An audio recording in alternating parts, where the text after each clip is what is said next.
You guys are selecting Merrick for your telehealth platform needs. They have a couple different ways that they go about doing this. The first is through a self-selected experience. So there's a table talk panel, which is the full panel. That would be the panel that I personally get twice a year. That's checking everything. You name it, it's all there. The other panel is a checkup panel with a guided optimization. You're connected with a patient care coordinator, and the patient care coordinator will meet with you to determine what your needs are, thing to be able to help optimize your health or mitigate without judgment. So the discount code again is Table Talk Merrick Health for all your hormone optimization and performance needs. Hey guys, I'm back in the gym with another limited edition apparel drop. This is the new Live, Learn, Pass On shirt. I'd be remiss if I didn't talk about our cambered grip American cable attachment. This attachment has 4 grips and it's cambered. So when you flip it, it actually becomes 8 grips. And if you turn it upside down, there's actually 16. This is one of our most used cable attachments out in the gym. Even got that full range of motion. We got a second limited edition drop this month as well. Head over to EliteFTS.com, pick up the shirt, pick up the cable attachments, and we'll see you. Hey guys, Matt Goodwin, EliteFTS.com. Just doing a little spot here to let you guys know the annual equipment sale will be starting this Thursday, November 16th. It'll run through November 23rd. That's it. Those are the dates. Nothing extra. We're going to do 15% off all the equipment. Contact me directly, Nate Harvey, Chris Bartle. Check the link below. You can reach us directly. You can call, you can email, you can text message, hit us on Instagram, hit us on Facebook. We're here to help you guys out. So if you see something you get stuck in the cart, give us a call. Remember, November 16th through the 23rd. Today's episode is brought to you by EliteFTS.com. Founded in 1998 with the primary aim to live, learn, and pass on. Please help EliteFTS support this mission by smashing the like button, leaving a comment, sharing with a friend, and thinking of us for your training needs. If you can put it in a gym bag or load weights on it, EliteFTS has it. What's going on? I'm Dave Tate. We are broadcasting from the middle of the EliteFTS weight room, where the underground still thrives and you're part of the crew. It's time to sit down, keep it real, and cut the bullshit. Welcome to Table Talk.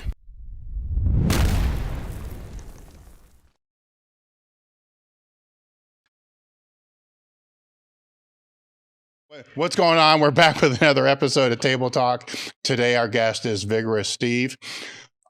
I don't know quite how to introduce, so we're going to say 25 years of experience bodybuilding, I believe is what I read there, and coaching and so forth. And then transition. How long ago did you transition to being online? I think about 10 years ago. So first I moved to Thailand and I wanted to start a YouTube channel about life in Thailand from a bodybuilder perspective. And then coaching took off. So the YouTube channel kind of took a backseat. And then over the last couple of years, I kind of wanted to get that started again. So I went with the Vigorous Steve alias, because my family doesn't really want me to talk about performance enhancing drugs online. And so it's, I think for the last 5 years or something that I've been on YouTube trying to educate and help people regarding those commonly asked questions when it comes to PEDs. And then Derek from More Plays, More Dates and the owner of Merrick Health, the co-owner of Merrick Health picked me up. And then after that, I got quite a bit of exposure. And now we're almost at 100,000 subs. So why Vigorous? So that's a funny story. So, you know, my real name is Stefan and last name, just let's leave that open. When I moved to Thailand, nobody could pronounce Stefan. They would say Satefan, which made my ears bleed, honestly. So I called myself Steve after the bouncer from Jerry Springer. You know, the guys that would say, Steve. Oh my God, right? Yes. Because that's what the kids used to call me when I was, you know, still going to high school and stuff, and we would play football. So they would shout, Steve, Steve, Steve. So that kind of stuck. And then when I was training, you know, normal bodybuilding stuff in the gym, some guys said, you always train so vigorously. And then I had my alias for my YouTube channel, Vigorous Steve. Yeah. So you didn't have like a whole bunch of choices that you wrote down? No. I just went with what stuck over the last couple of years. Yeah. And then when you came back to YouTube, what was your original direction when you came back? I just want to do steroid education. Okay. Like in the beginning when I started, steroid education would get your channel deleted. Yes. Right. And we've seen a lot of channels come and go over the last couple of years. And then, you know, I saw Derek become a little bit more educational and you know, scientific on his approach. And I figured, I think there's enough space for me because I have 15 years of bodybuilding experience and 25 years of bodybuilding, 10 years drug-free and 15 years enhanced. And I think there's a spot for me to give back. So I just started talking about what I knew, right? I had like 5,000 followers on Instagram, and that was enough to get 50, 60 clients for coaching, more than enough. So I tried to move those people with a Q&A, the vigorous Q&A, from my Instagram to my YouTube, and then it grew quite quickly. So I would ask people, you know, what do you want to know about? And I would make a video about it. Well, it is interesting because I knew several people that had their channels taken away because of steroid talk, anabolic talk. Right. And so while censorship has become more prevalent on YouTube, steroids have become good. Yeah. Which would go against what you would think. Exactly. So I have a fat disclaimer at the beginning of every video. And the old Vigorous Q&A questions that I answered on YouTube, those are all gone because they didn't have the disclaimer. And I talked at length with Derek. I basically took his disclaimer and modified it a little bit for my YouTube channel. So Derek, thank you very much. Yeah. And so far, so good. Not many videos are demonetized. Not many videos have been removed. You know, here and there, it's a little bit, you know, too out there for YouTube. So you just take it back and, you know, reformulate it. But those old 120 videos that I made answering questions, those are all gone because they're not YouTube friendly. Out of curiosity. So put the disclaimer on this video. Yeah, make sure you get the disclaimer. You can take mine. That's no problem. Out of curiosity, which ones, how much you can say, which ones stepped over the boundary? Was there like a trend in the ones that you found got removed in terms of maybe you were talking about specific dosages or certain drugs and things like that? Like what crossed the boundary? It's mostly when you go against the World Health Organization. Right. Okay. And with current situation. So that I'll have to self-censor, unfortunately. And I see now over the last couple of videos, usually I average around 8,000 to 12,000 views per video. And then I talk about acid reflux or cramping in the context of performance enhancing drugs. But because, you know, the limitations of the World Health Organization are now in place, cramping and acid reflux, they have particular ideas about that. And if you don't follow according to their guidelines, which is certainly not the recommendations that I would give, you get muted. So instead of 10,000 views, you get 2,000 views. And it hurts because you put a lot of effort into these videos and you can help a lot of people because World Health Organization doesn't give advice in the context of using performance enhancing drugs, but that's what I do. So all my steroid videos, right? World Health Organization doesn't touch that. The YouTube algorithm doesn't really touch that. I get views. And then you do something that general population could also benefit from, no views. So this is the censorship we face nowadays. Yeah, because that's because I watched both those videos. Right. And like to someone involved in the fitness industry or knows a bit about physiology or whatever, like there's nothing controversial in there, at least in my opinion. You know, like I don't think so either. I find it hard to imagine how you could interpret that as potentially harmful in terms of the information that you put. Do you know what I mean? Like it's interesting, the dichotomy there or the split standard, right? It's the AI from YouTube that just looks for keywords. And if you have a certain amount of keywords in a certain amount of time and they match that with World Health Organization, just get restricted. Yeah. You know, I was looking forward to meeting you. Then we're at Swiss and we're sitting on the steroid panel. And you say that you're drug free, and I'm like, "What the fuck?" No, I didn't say that. Yeah. Oh, right now. Yeah. No, I've always been very transparent on what I did. No. Why are you clean? Oh, right now I want to get my wife pregnant. Okay. Yeah. Okay. And then when I say clean, it's off the steroids. I still use fertility medications. Sure. So I'm on HCG, human chorionic gonadotropin, and follicle stimulating hormone, the recombinant version. And I use a little bit of growth hormone and GH here and there because it's apparently also good for fertility. Yeah. So how's that been working? Obviously, you measured your sperm count, right? Yeah. How low was it? Actually, the funny thing is it was only 22 million per milliliter. So that's still within World Health Organization ranges. But I have been using HCG for over a year in preparation to come off. So I used HCG for a long time, just a maintenance dose, 250 IUs 3 times a week. And my fertility parameters were actually quite good. But the morphology and the motility was shit, right? So you have swimmers, but they go in circles. So like donuts that Homer Simpson does on the floor. You just shoot and it just goes in circles. It doesn't end up where it should be. And then I came off. And then now my total ejaculate, I know we're going here, 550 million per ejaculate. Yeah, it's insane. And then the morphology and the motility is top of the range. And DNA fragmentation only 12%. So the oxidative stress in my body is also very low. So now it's just a matter of time. We've been trying for 3 months, and I think next week it's another round of trying because you didn't get pregnant yet. So I'm still trying to wrap my head around the 22 million because when I had mine checked, it was 1.3. Yeah. And even then, guys get pregnant. The mobility. If they're moving, right? If they're moving, exactly. And it's just a matter of just the numbers game, right? So as long as you hammer it, well, not hammer it, but as long as you have every 2 or 3 days, and you do that for long enough, you get your wife pregnant. Chase Irons, for example, you should get on the podcast as well. He's a great guy. He started his fertility protocol a little bit earlier, and he was 0. He had 0 sperm. Couldn't measure anything.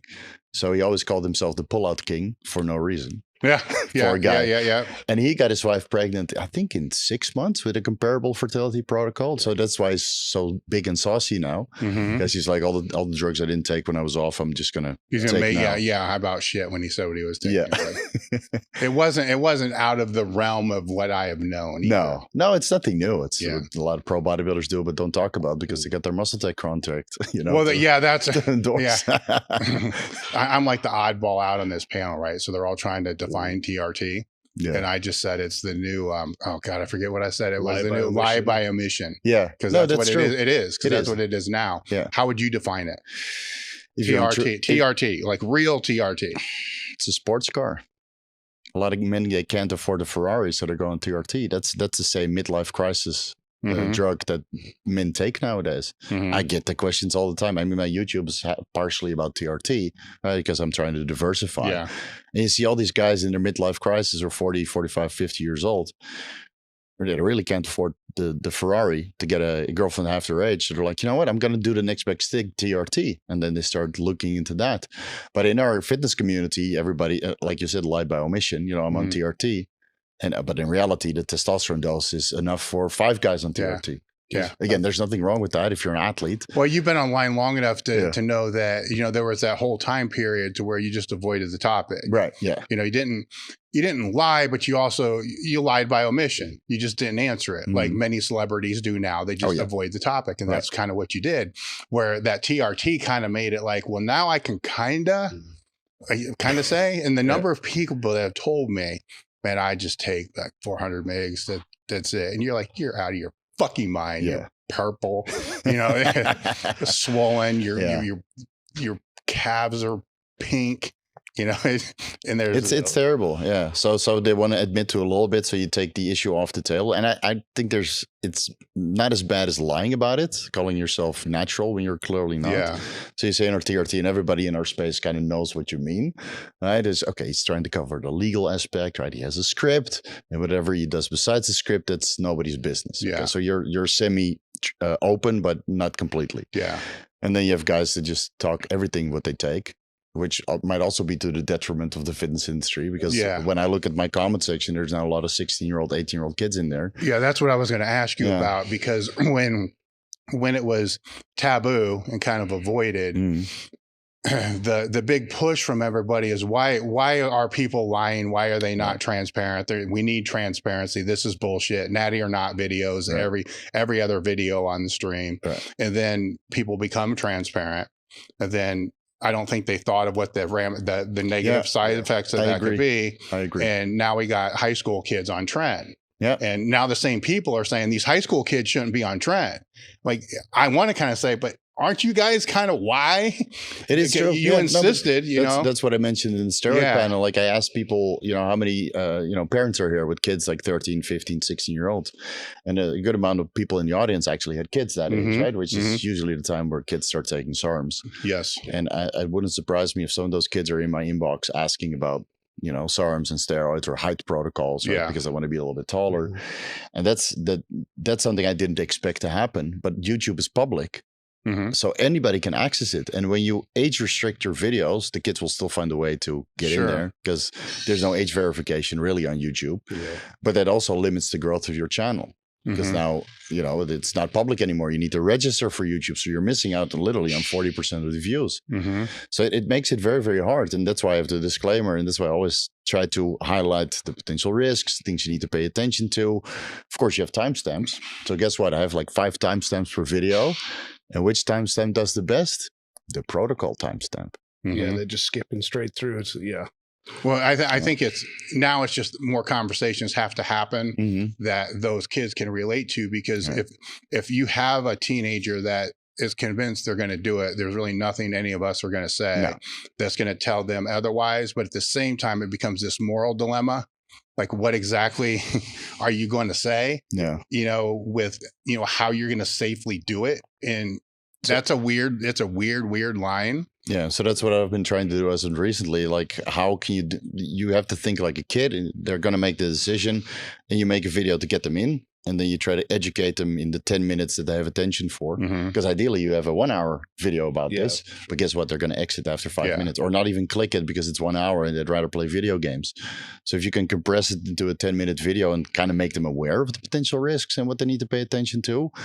And I remember last year I went to the Olympia and I met so many young guys that told me, I thought I was ready, but your channel made me decide to wait another 5 years. So that's good to see. Yeah. But how many of those kids actually come forward and make that decision, Well, I'll let you, because Tom's been part of conversations that we've had with kids out here. And so I'll tell you kind of what we've shared with them. And then I'd like to know what you share with your audience when it comes to that demographic. We typically keep it not really side effect based. We keep it around performance based. Like, if they start too soon, they're gonna cap their top end. True. Right? Because they'll get there. Definitely, they're going to get there faster. But when they really get old enough to start to peak, they're not going to have that same. So that's one part of the conversation. Then the other part is they're not going to learn how to overcome sticking points. True. Without the drugs. So they hit a sticking point, they take drugs, then all of a sudden that's their answer to every sticking point moving forward. Right. There will be many. So they end up on huge amounts of drugs. Then you end up with somebody that you have to then convince maybe nutrition matters. Maybe your how you periodize your training matters. So learn that while you're younger. And when you're younger, you can recover better from stupid training mistakes. True. So and I think, and I'm sure this will all get covered at some point later on, maybe in more detail. Yeah. But funny enough, all the stuff that works really well in terms of training and nutrition, etc., when you're enhanced, works pretty well natural. And likewise, you take workout plan that works for you when you're not enhanced. Chances are it's just going to work better when you are enhanced. But if you never spend that time finding out what actually works for you without the ACE card artificially inflating your progression, how do you really know what works for you then when you look to get the maximal returns later on, when you obviously have that ACE card? Is what you're doing working just because you've got the artificial help? Or is it working because you took the time to invest into knowing not just training and nutrition in general, but what specifically works for you? And now you're using it as a tool to just put your upper ceiling higher. So the main issue here is patience, right? Yeah. Does this generation have that because of TikTok? That's the problem. I was drug free for 11 years. I trained natural from 15 to 26, because I first of all, I didn't feel ready about taking PEDs. I was researching since I was 21 years old until 26. I did everything for training. I did everything for nutrition and the limited supplementations we had, right? That was the time the creatine monohydrate and whey protein came to market. And then we had a little stint of ephedra, the ephedrine, the stackers supplement. So that was the quote unquote, the WADA not compliant drug that I took. So technically not natural, but I didn't take any steroids until I was 26. Nowadays, that's unheard of. Nobody trains from 15 to 26 drug free. Yeah. Well, what's interesting is I've yet to speak to any advanced lifter, no matter what the discipline, that would agree that it's good for a teenager to take anabolics. Yeah. So it's interesting. I guess the only people that would agree would be the ones selling it to them. But outside of that, never once. That being said, I did coach guys that were 21 years old to help them with their first cycle, but they've been bodybuilding since 14, 15 years old. So they put 6 years of work in and they're really pushing against their natural limit, right? They're maybe 200, 225 pounds drug free, big, strong, dedicated. They live their life. They bring their meals. They do their fasted cardio. They live everything. It's their entire life. And then I don't see a problem guiding them through it, because they'll be able to get away with TRT dose, a real TRT dose, or maybe a little bit more, and then take that all the way. So when I look back on those guys that I helped 5 years ago that are now 25, 26, they did something with their lives. Yeah. It's not these kids that went on a SARM cycle haphazardly and then disappeared and never did anything with it, besides going to the beach and maybe getting laid. But I mean, at that point, it's not necessarily age, but training age. Right, exactly. An investment of time. And like you said, those guys who are 2021, they've got 6 or 7 years, not just of hard work, but, you know, mindful, introspective hard work, finding out what works. Then when they come to you, how much do they get out of 150, 200 milligrams of test a week, or whatever? They blow up. That's what I mean, right? Whereas you take the guy who's 20, has been training for a year, does everything wrong, and he's like, well, I'm not progressing. I must need 500 milligrams. Everyone's a low responder when they don't know what they're doing, right? That's a good point. And the funny thing is, those guys, they don't come to me before their first cycle. They come to me after their first cycle turned into a clusterfuck. Yeah. So, and then it's too late. Right. Yeah. And that's the problem now. I mean, everybody has to make their own decisions and decide how they want to proceed. But honestly, the information is out there. And there's not a time it hits the library already. We didn't have PubMed. We didn't have YouTube. We didn't have social media to learn from. And nowadays, these kids have access to it. And I think they think they're ready early. When in reality, when you drill them and ask them the proper questions, they might realize that they're not ready at all. You know. So what is that? With this being the message that we're kind of telling the kids that are out here, what is the message that you're telling them on your channel? Just get educated and be patient. You know, milk your natural potential, especially when you're young. I mean, your hormone levels are sky high. Yeah. They're going to be higher than going on TRT. Your testosterone levels might be 1,500, 1,600 when you're a teenager. And I've seen the blood work of bodybuilders that I coach that are like 40, 50 years old. They have kids 15 years old and they do their blood work with them. And their testosterone levels are sky high. And I tell them, eat more, which is not sexy. It's not appealing. It takes effort and dedication. But of course, the kids that go through with that, like I did, they end up somewhere. And then when you come off, you at least have some sort of foundation. Yeah. Because if your foundation is based on drugs and you go back to 600, 800 nanograms per deciliter in your total T levels, everything will fall apart. Well, I wonder if they start too soon and they already have that natural high level and they artificially take, can their level actually become lower than it would have been? Absolutely, yeah, because you shut down this HPTA, right? So you're at 1,600 nanograms per deciliter, then you go to 2,000, you shut everything down, your testicles don't fully develop, your growth, you won't get any taller, right?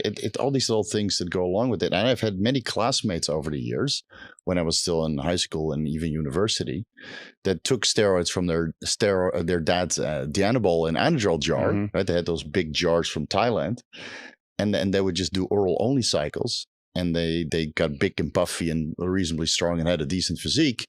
And then you meet them a decade later at the high school reunion, they look like nothing. Because their hormones are completely fucked up, and they never learned how to manage the post-cycle therapy. They just took the orals and then they came off, and then they wonder why.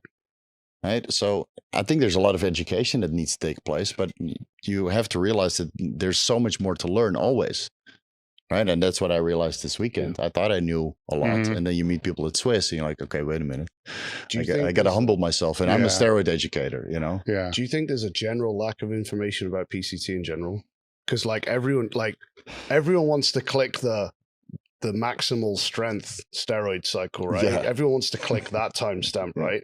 No one's going to click the ultimate PCT protocol, right? Well, explain what that is for those that are listening. It's post-cycle therapy, right? So you do a cycle, and then the post-cycle therapy involves fertility medications and anti-cancer drugs to bring your natural testosterone production back. I have an ebook, a PCT ebook, which is my best-selling ebook. So I can't say that the information, that the desire isn't there, because I've sold thousands of that ebook.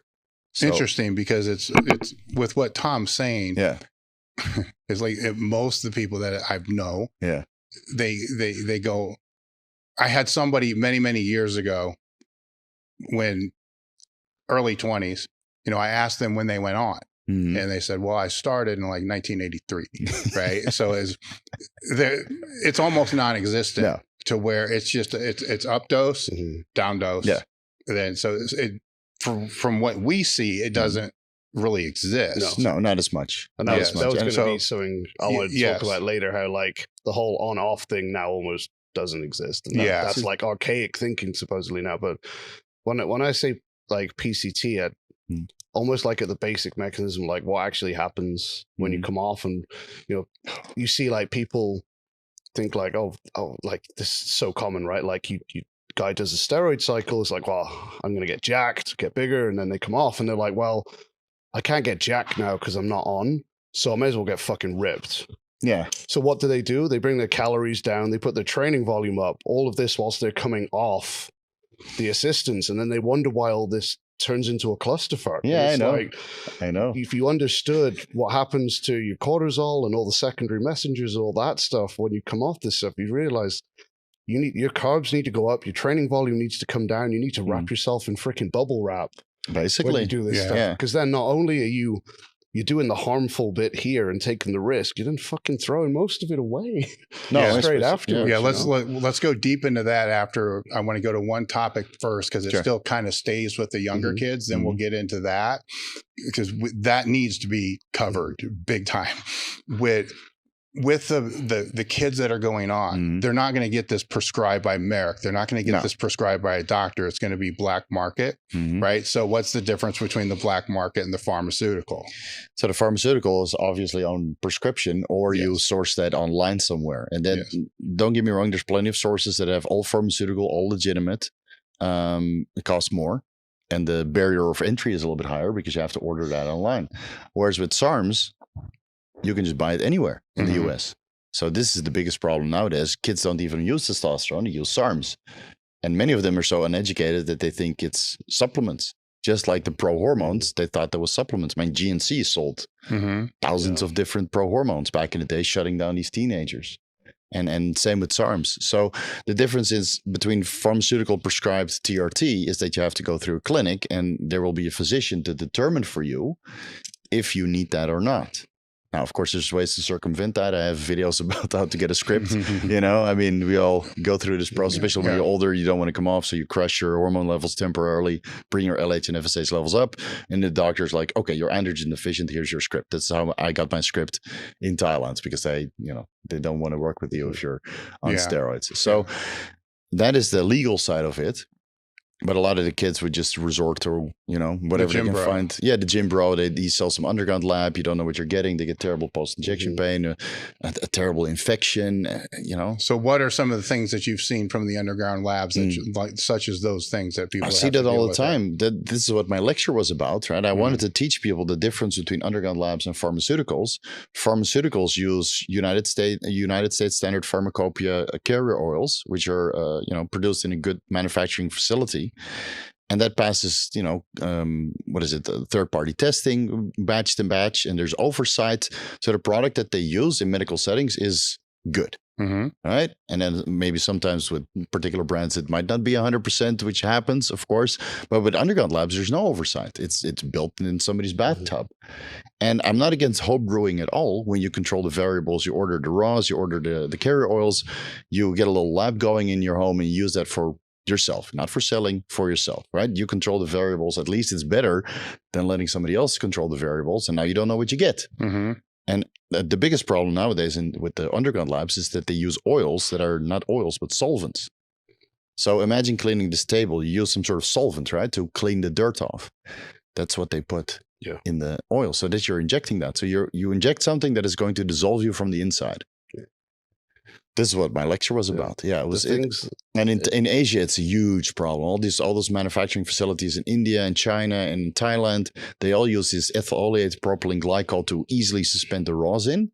Very easy to inject. It's almost like water. You inject it, systemic inflammation. You do this for 5 years, you have cardiovascular disease. But nobody knows about this.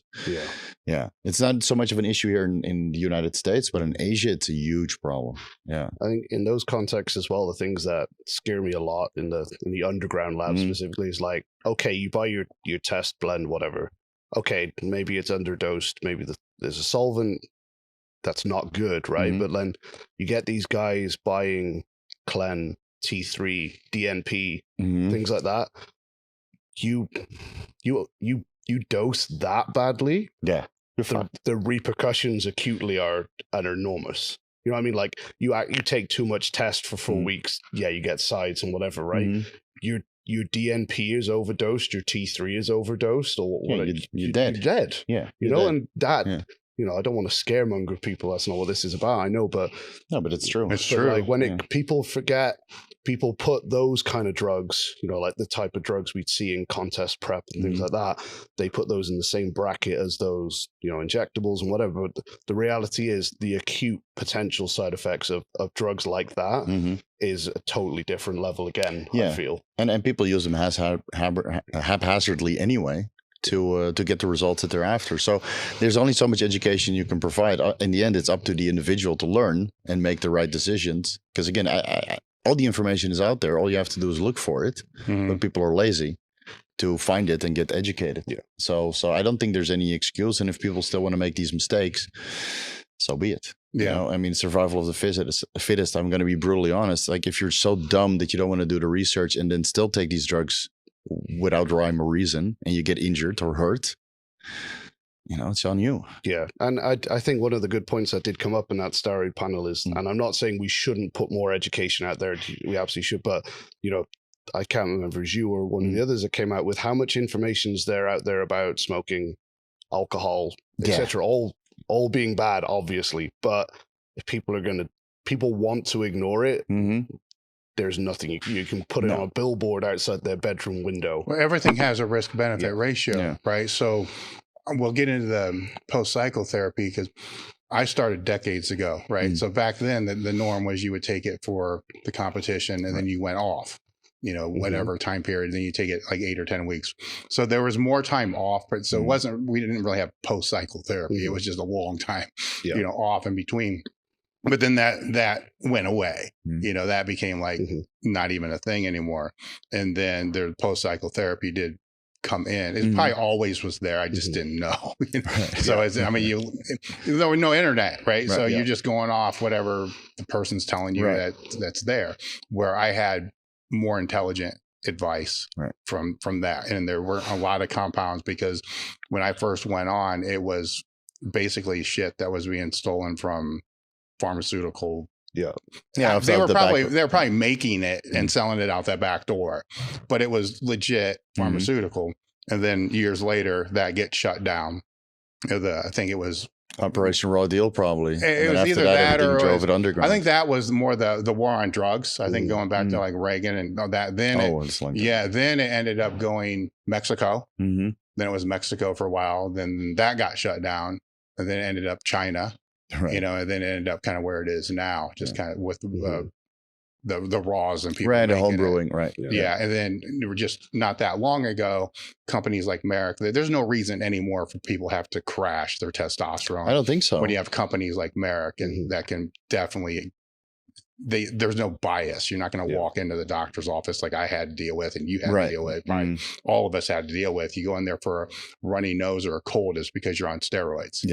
You know, it was kind of ridiculous. I know. You know, at least with Merrick, the healthcare providers there, they understand what we might be doing with our body. So if they, you know, if you tell them straight up, said, listen, I've been doing this and this and this with my body, I want to come off or switch to TRT, they'll be more than happy to help you because they understand what the alternative is. Yes. So now into the post-cycle therapy, what does that look like?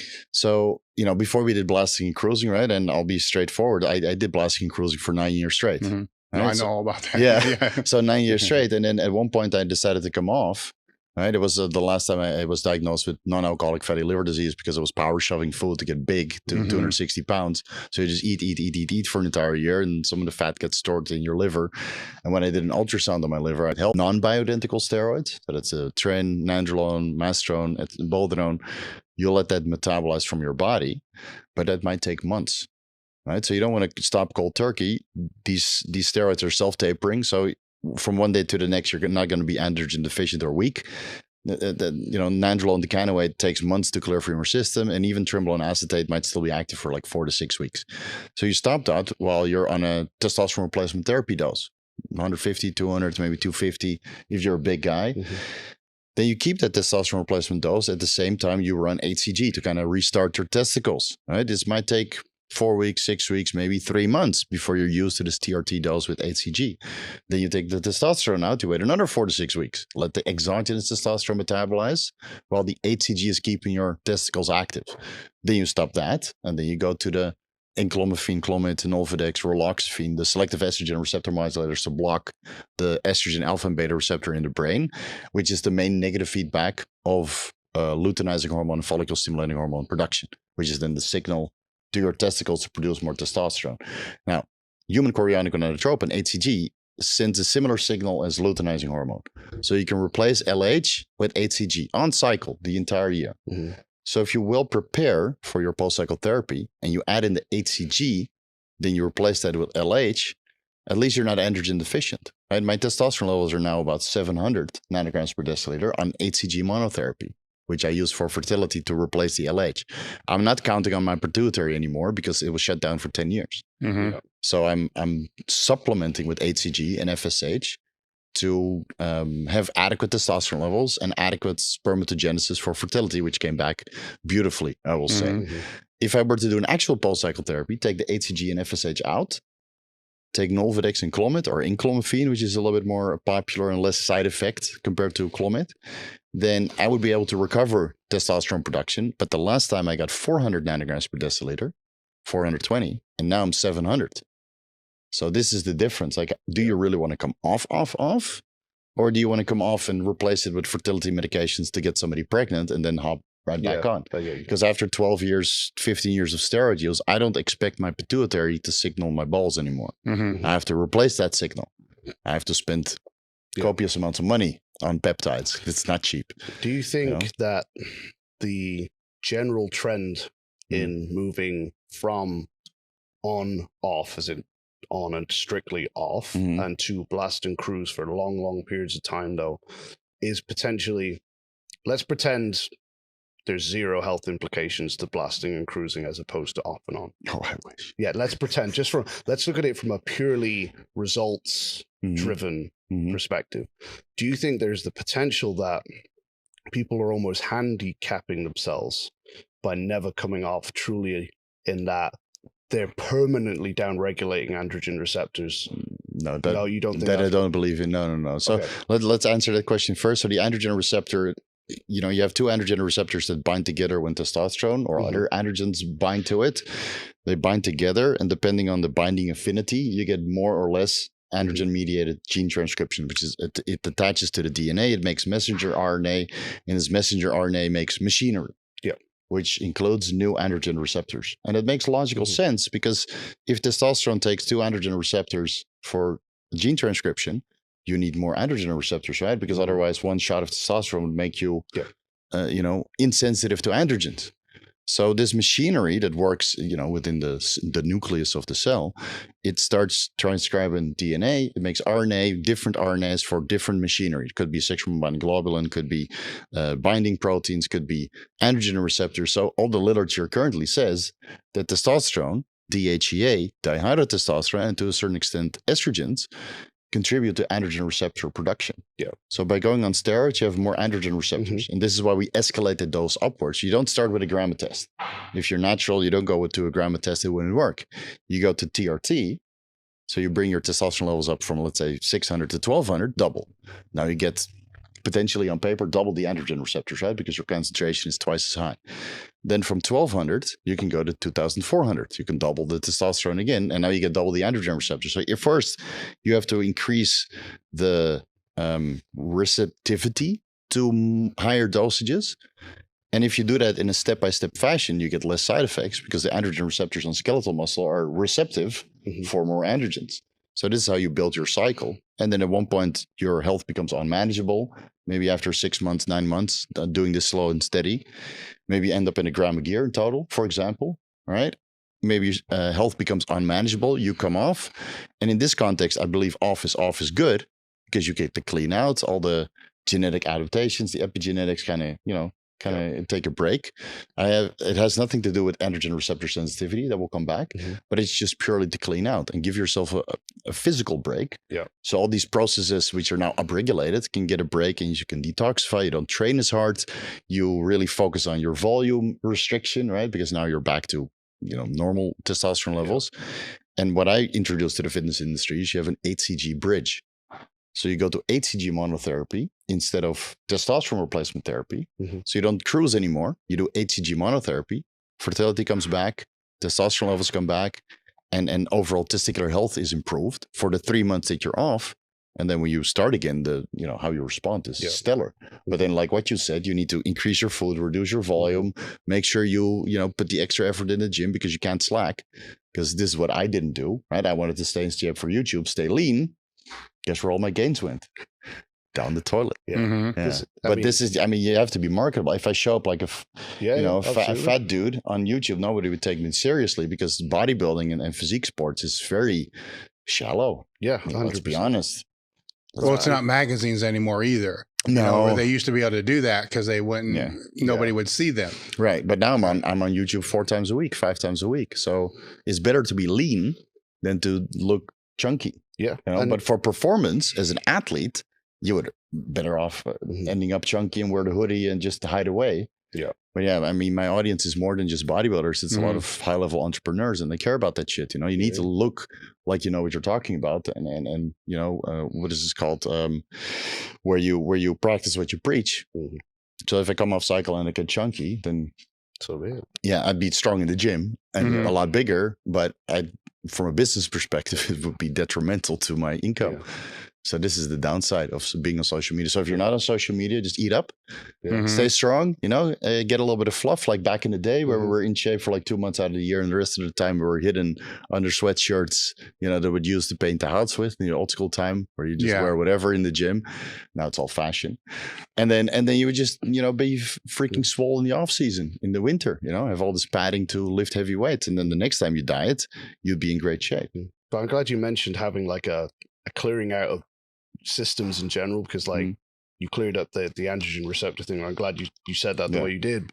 People also forget there are other systems involved here, right? Like we're talking about like glucose management and insulin sensitivity. Even neurologically, there are downsides to long-term use of a lot of these compounds and things like that, which, even if hormonally the pituitary axis is fine, if those aren't working well, we're not going to be optimal in terms of our performance or our gains either. So it's not just about my test levels, my androgen receptors or whatever. It's your glucose management and all those other systems that need a break or need to get back to a level where they can perform well so that they can help you keep performing, right? And improving onwards. Exactly. So I think it's good to take a break and just treat your body a little bit like you have a handicap, because you've been sauced to the gills, right? In the meantime, or at least, more than TRT, which is what athletes do. I mean, not many athletes are on true TRT, let's be honest. We're a little bit more. I mean, I've taken up to 2,500 milligrams a test when I was at my biggest. And that's TRT for 10, 12 people. Great times though. Great times. Not an advocate of steroids, but that's how it played out. But I think it's good just to kind of face back and treat yourself like close to a natural athlete, so you can appreciate the diet and the training modalities and rhythm and volume and intensity again. Because when you're on, you kind of lose touch with that. Or at least a lot of athletes unless they're under good guidance of a coach. And even then they have the coach to guide them, because themselves, it's very hard to do it yourself. Well, at some point in time, though, even if they are on and it is on, right, then those things are still at some point, they're going to matter, because they're only going to get to a certain point. Right. And then they're going to, so I don't care how much shit they take after that point. As you said, the health markers are going to start to, and we'll talk about health markers here in a bit. But at some point, it's not just the health markers. They're not going to be able to progress anymore. They're actually going to start regressing, which is what we see in powerlifting a lot, and I can't sit here and almost everybody I know hits that threshold. Yeah. I've been there myself. It doesn't matter what you do, no matter how much more drugs you take, nothing happens. Yes. So you need to humble yourself, come back down, figure out what really works without the drugs. And then take that knowledge that you gained in the 2, 3, 4 months that you were off, start again. And most people realize that in the trial period where they handicap themselves by not taking the PEDs or a lot lower dose, that they learn so much new things that they can incorporate while they're on an actual cycle, and then they progress way beyond. But they also got the detox. They also got to go through the inflammation, do a little bit of deep tissue massage therapy, kind of heal their body. Because, when you're on a gram a gear or more, you just want to train.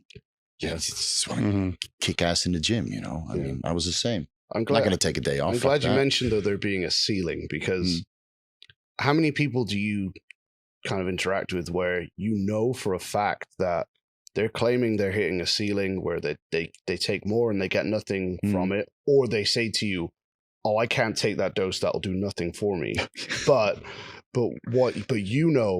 actually it's not an input problem, it's a systemic problem, like maybe their aerobic fitness, their oxygen management, all that type of thing. Yeah, so that's what I'm saying. So what do you think most PED users should be doing better to either raise that ceiling where they are able to use drugs successfully and get more from them, or conversely, and probably ideally, get more out of the dosages that they are taking already, if that makes sense? So I think it's better just to combine different drugs, because the side effect profile just increases as the dose escalates upwards. Yeah. And you have to figure out which dose is the effective dose that's different for everybody. Right? I can run 2.5 grams a test and not have any side effects, as long as I manage my estrogen levels. Other people can't get away with 300 milligrams. So that's very individual. So you have to figure out how much test you can run safely, and then what other goodies you want to stack on top of that. Maybe that's nandrolone. Maybe that's a low-dose trenbolone. Once you start combining particular performance-enhancing drugs, right, training and dieting, all that stuff aside, once you start combining that, you have synergy. You don't have any side effects from each drug in particular because the dose is so low, but you get all of the benefits. So what a lot of people don't look into is mitochondrial function, for example, right? And like respiration of all of your organs. So people just think, okay, steroids, growth hormone, insulin, IGF-1, and maybe some peptides on top of that.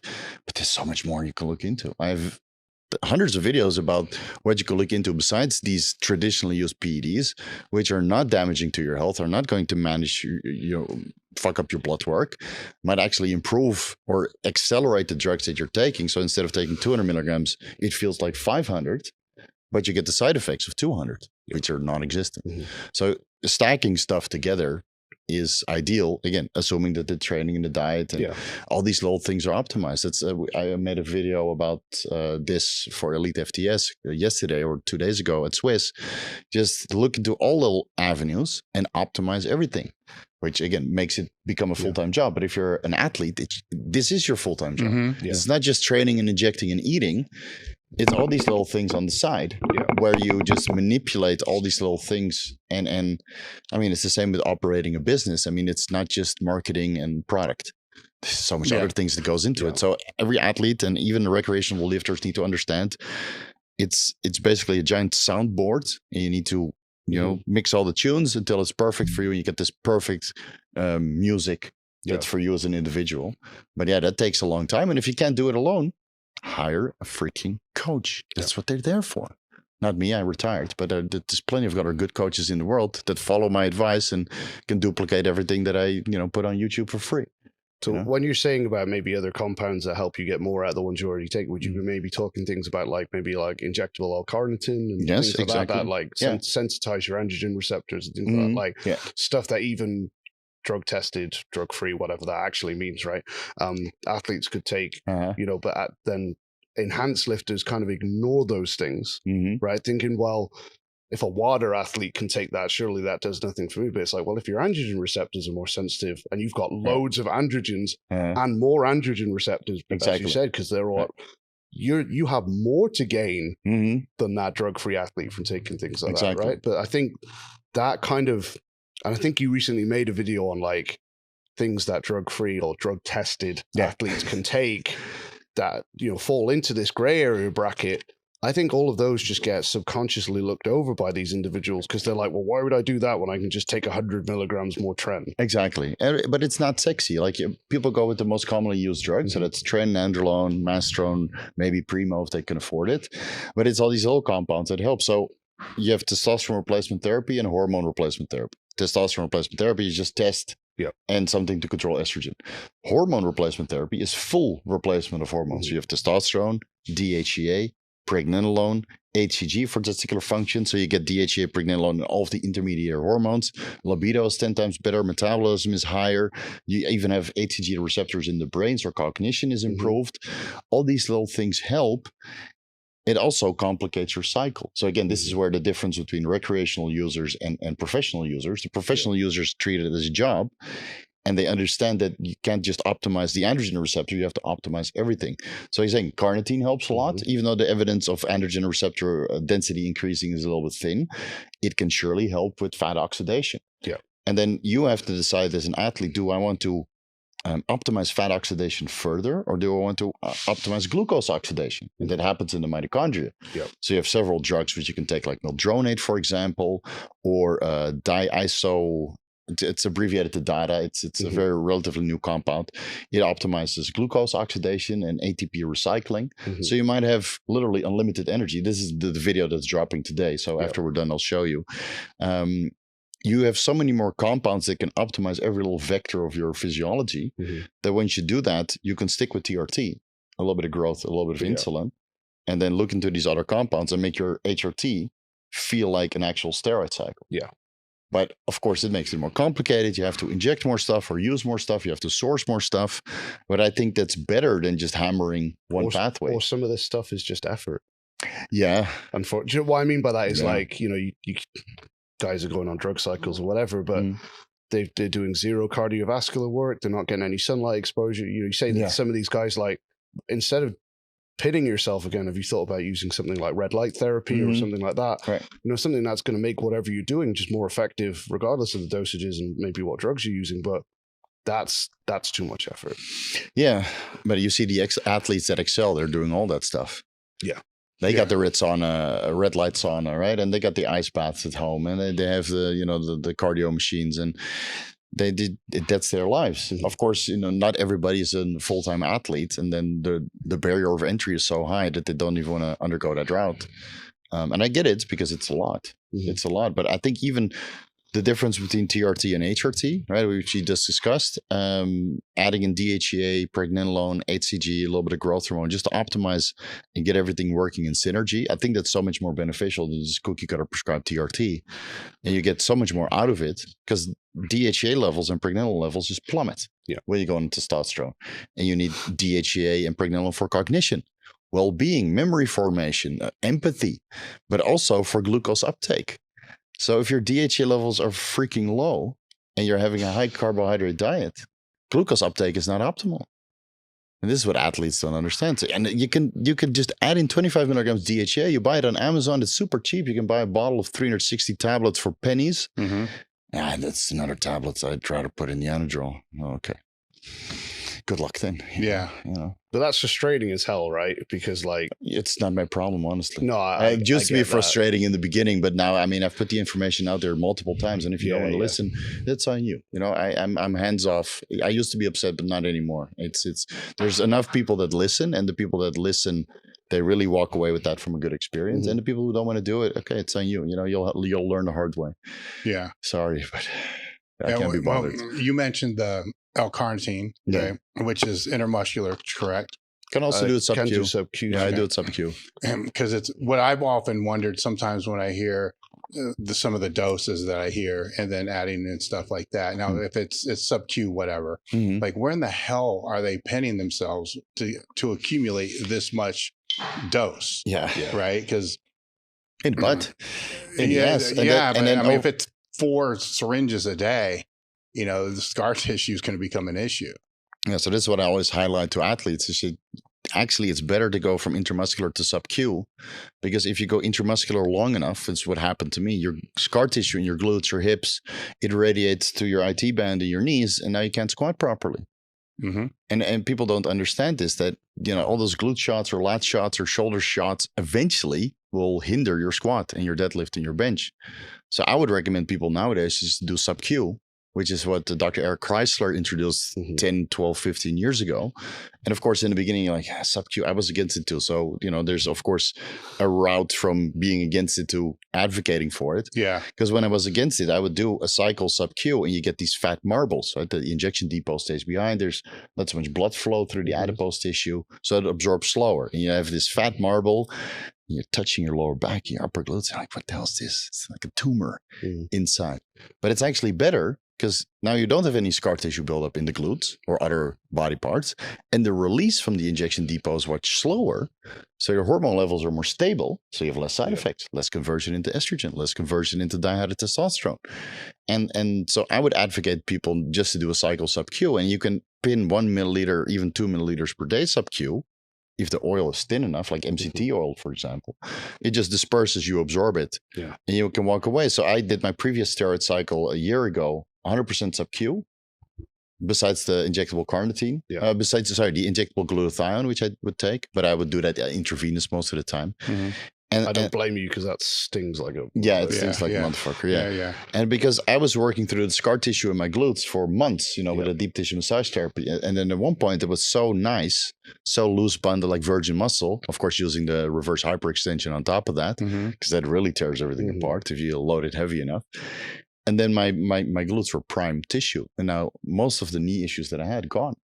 So people ask me, what about BPC 157 and TB 500 and this and that peptide? I said, well, just stop pinning your glutes. But of course, that's extra effort. And you do have a little bit of thicker adipose tissue because you put so much oil in there.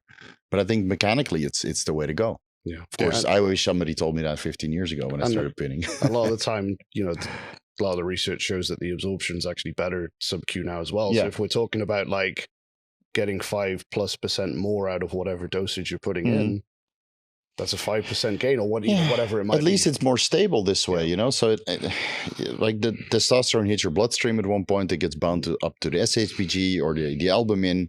And if you hit it too fast, right, with intramuscular shots, maybe twice a week, Monday, Friday at a higher dose, a lot of this is not being bound up to the binding proteins. It just converts. And while DHT might contribute a little bit, at least to the libido, the estrogen, I mean, it's just going to make you watery and give you gyno. And then you have to spend on surgery. So all these little things you can manipulate. And that's why I like steroid education, because you talk with people or they watch your YouTube channel and their eyes open and they're going to try it. And then 6 months later, you get that message like, I changed my entire protocol. I reduced the dose by half, but I gained 10 kilos. That's amazing to me. I'm jealous. I wish somebody did that for me when I got started. So this is what I'm giving back. You know? And I think also that's important to just mention because, we kind of started talking about the downside with the messages you get from kids and stuff. But there you've got someone obviously better results in race, but they're getting better results with less stuff. Right. That's like the flip side of that coin, right? Like you're allowing people to do what they're always going to do anyway. Right. Way healthier. Exactly. And also get more from it. Exactly. So I get these messages basically every day of, you have a little life story, right? It's quite a lot to get through, but I try to read all of them. You make such a positive contribution and people realize that they had no idea what they were doing or they thought they were optimized, and then I help them optimize it further with the free videos that I produce. And this is very impactful for me because this is my opportunity to give back. Yeah. Right now I'm in a position to do that after such a long time in the sport because I never felt that I was good enough to compete. Right. I met Jay Cutler in 2006. I shook his hand and all my dreams of being a competitive bodybuilder fell to the floor because my hand disappeared in his and I looked at his physique and I was still drug free at the time. I looked at his physique and I'm like, what? I don't think it can ever be like this. We didn't have classic. No, all this information would have been a game changer when I was still competing because it was more a battle of like, how do I get all the way through the scar tissue to put more scar tissue underneath it? Or how do I, it just becomes this big blob of shit. Yeah. And, meanwhile, 10 years later, it's like, I could have done that. Like, fuck. No, it sucks. Can I go do it again? Like, what the hell? And for myself as well. When, it's interesting when they replaced my first hip, right? So the doctor comes in, or a surgeon comes in afterwards, and he said, well, I kind of gave you like a bonus surgery.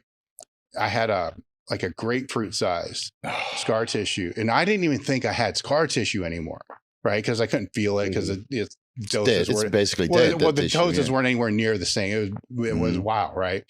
But the one thing he said is I got most of it out, but there's a lot of it that is so deep down into the muscle that I couldn't get it out unless I was to actually just take the muscle with it. Fuck. And I'm like, fuck, man, I didn't know, Wow. But because you would pin, I don't know if I'm sure you've had this. You'd pin, you feel it. Yeah. Like, and then you're like, fuck, do I pull out, go again? Like, no, just I just jam all the way through it until it would almost squeak. I'm not you feel it, right? Like nails on the board. Yeah. And I just thought it was a good idea to go all the way through it, and then at least it will absorb. And then put it there, and it takes 5 minutes to pin 1 milliliter because it's so tight in there. Exactly. And I'm thinking, I'm like, if I go into the scar tissue, it ain't ever going to absorb. Right. Right. So I can't do that. Then you find out years later, I could have done sub-Q. Yeah. No, it sucks. Yeah, I wish too. I did it for 10 years. And then now I've been doing sub-Q, and it works just as well. Now, doing sub-Q for 15 years, I don't know what's going to happen.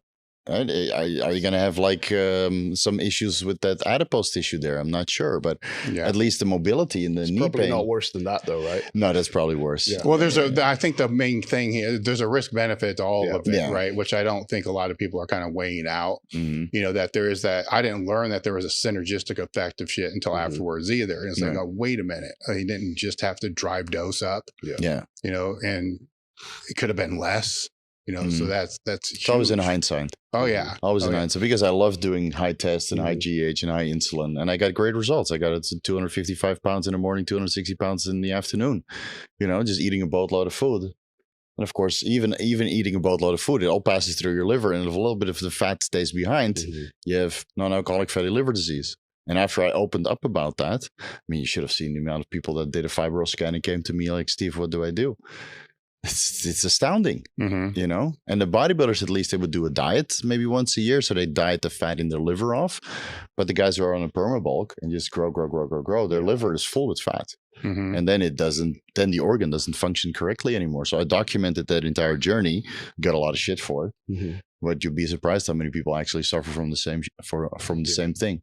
Oh, I can only imagine. Yeah. You mentioned SHBG a few minutes ago. Is that anything you do to manage that when people are on and off cycle to help, again, to get more out of the dosages that they're taking out of cure? Because I know things like boron and stuff like that get thrown about as potential things you can use to help make that less active and things like that. Is that something that you've experimented with out of curiosity? Quite a bit. So I've been doing a lot of research about SHBG, the sex hormone binding globulin. And in the beginning, we thought that it holds the testosterone hostage. Right? Testosterone weakly binds to albumin and strongly to sex hormone binding globulin. And then you start doing some research and you see there's a sex hormone binding globulin receptor complex on skeletal muscle. What is that? Okay, so the SHBG can attach to the cell membrane through a receptor complex and send signals. You do a little bit more research. Later on in the scientific literature, it shows that testosterone, androgens, DHT, they can't bind to SHBG when it's bound to the receptor complex. And then a couple of years later, it can bind. And when it is bound, it increases cyclic adenosine monophosphate, which helps with androgen-mediated gene transcription. It's like an activator, cofactor, to put it easy. So now we realize, wait a minute, I shouldn't drop SHBG super low, because now I'm missing out on one of the pathways which activates the androgen receptor, so I can get more bang for my buck. Besides estrogen activating the androgen receptor, the SHBG receptor complex also activates. Yeah. Right? So you have testosterone bound to the SHBG, testosterone bound to the androgen receptor, some of the testosterone converted into estradiol. Now you have 3 signals instead of 1. Yeah. So why don't we keep SHBG elevated the best we can? Now on TRT, that's doable, but anything over TRT, you add in the DHT derivatives, SHBG is still going to be low unless you add in thyroid medication, which is the only real way to raise your SHBG level somewhat. So of course, in the beginning, you want to use boron or proviron to bring your SHBG down. So you have more free testosterone, which allegedly improves libido. Yeah. Right? And overall sex drive. Great. If you're natural, if your SHBG is really high, let's say 40, 50, 60. Okay, it might work. But if you go on the steroid cycle, your SHBG will be like 10. So why drive it down lower with proviron? You want to bring it up. Growth hormone lowers SHBG. Insulin lowers SHBG. Estrogens brings it up a little bit, but not to the extent that thyroid hormones do. But then thyroid hormones can make you flat. So it's all a balancing act to get this optimal hormone balance. And the more shit you take, the more difficult it becomes. So that's just what I like about that specific example is just that it shows that, like, in one context, bringing SHBG down might be a good thing. But actually, in another context, you've taken this thing that's like, it's bad over here, so it's demonized. This must be a bad thing, right? But actually, for the individual over here on whatever dosages, if they keep using that same approach, they're actually again, they're losing out on handcuffing them. gains, Yeah. literally. But that's the thing. It's again, it gets back to it's never that simple. Just like estrogen is not the enemy, Right. right? Estrogen helps with IGF-1 and all that type of thing, Exactly. or whatever else. We've learned a lot. Whenever people like go into these things and they start messing around with chemistry or biochemistry, whatever, it's never as simple as like this thing is bad, this thing is good. Mm-hmm. Yeah, just that was a cool example of that. Yeah, so you have to balance it. So if you keep your estrogen, it's normal for your testosterone to be to the top of the reference range or super physiological out of it. That your estrogen also should be towards the top of the reference range or slightly over it. Now, not to the point you get gyno, right? Because it's an expensive surgery. So maybe you keep your estrogen at 40, 50, maybe 65 picograms per milliliter at maximum. And then from 75 onwards, 75 picograms per milliliter, most men would start to get gynecomastia symptoms. But if your testosterone is twice out of the reference range, shouldn't your estrogen be at least to the top? Yeah. Not 10 or 5. Mm-hmm. I mean, read into the literature. I mean, low estradiol chronically can give you aneurysm, clotting issues. It's very risky in this day and age. So why don't you bring your estrogen levels to the top of the reference range, at least for cardioprotective effects and for the IGF-1 secretion, right? But also for the androgen-mediated gene transcription as well. Yeah. So all these little things, like if testosterone goes up, everything else has to go up as well. This is why I like HRT over TRT, because TRT is just testosterone and the rest gets neglected. When in reality, you can get so much more of your testosterone dose if you just add a couple compounds on top. Makes it more cumbersome, obviously, but well, that would make me wonder, because it's now a common recommendation, if they're going to take any test, they should be taking an anti-estrogen, where that may not be necessary, right? No, so if you go sub-Q daily microadministrations, and you pin like 25 milligrams of test sub-Q, 175 per week, you probably don't need an AI. Whereas if you do, 86, 88 milligrams Monday, Friday, intramuscularly, the absorption is so high and the dose is so high that you get a lot of conversion. And now your estrogen levels are higher and you need aromatase, arimidex, or other methods to keep your estrogen in range. So we've learned a lot. Yeah, there's so many better ways. And I don't think that aromatase inhibitors are the devil. When you do the research, you see that on men, when they use aromatase inhibitors, there's no negative outcome regarding health. But a lot of dummies in our space, a lot of quote unquote educators that think they're smart, they read the use of aromatase inhibitors in the context of postmenopausal women with breast cancer. And in that context, aromatase inhibitors are prescribed to bring estradiol levels down to 0, right? They have a lot of conversion of testosterone into estrogen. They bring that to 0 because the estrogen positive breast cancer would otherwise grow. So they need to bring their estrogen low. And then they say, okay, all these side effects are related to aromatase inhibitors are because, the aromatase inhibitor itself. No. It's just low estrogen. Yeah. All right. So if you use aromatase inhibitors sparingly and intelligently and your estrogen is at the top of the reference range, I think they're perfectly safe. Yeah. So for all the people that are probably really confused right now, how should they look at building their cycle out? By doing frequent blood work every month and adapting as they go. You start low, you make some changes based on your blood work, and you check your, blood work parameters over longer periods of time. What metrics should they be paying the most attention to?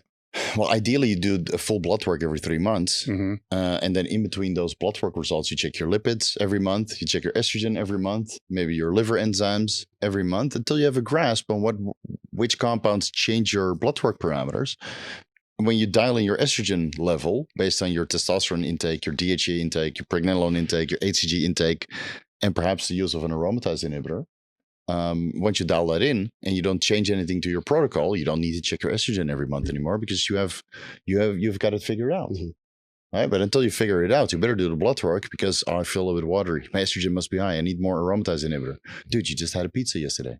It's multifactorial water retention. But this is the problem that a lot of people make. They don't make a decision informedly by doing blood work. Yeah. And I know it's cumbersome. I know it's annoying. I know it takes extra time of the day, but it's better to do it that way. I mean, you're not going to go to the stock exchange and just buy stock, right? You do a little bit of technical analysis. Well, it's also way easier to do that now than it was before. Yeah, I mean, Merrick offers comprehensive panels and you tack like 5 markers and you pay maybe $50 and you're done. It's no excuse, Do you think a lot of people also ignore the fact, like a lot of people will be like, oh, well, my training partner did this. right? This side, right? But I think the thing that also that's how this really works. Yeah. But like what I mean is a lot of people then ignore the fact that some people just process and break down different drugs differently, right? They get cleaved into different isoforms, and I don't want to geek out too, and I'm sure you can all day, right? But what I mean is, one person takes Deca and it gets cleaved into a lot of this isoform and a lot of that, and that often determines not only the positive results but the negative results. But true.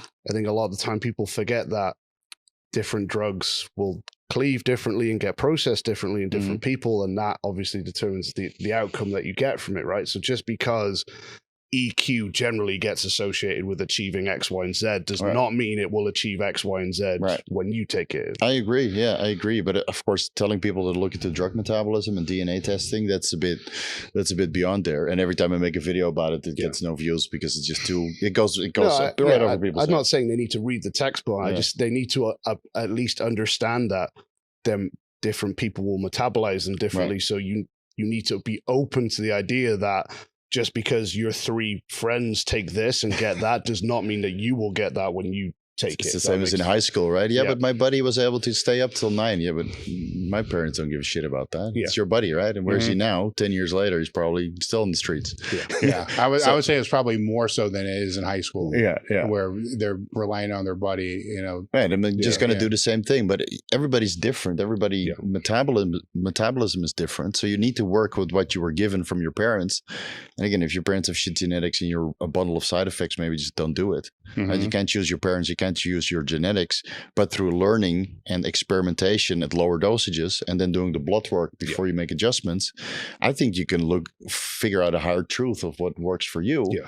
But it takes a while, and we're all going to make mistakes during the time. I don't think there's anybody out there that did it perfectly from the beginning, even if they watch my channel and they talk to as many people as they can.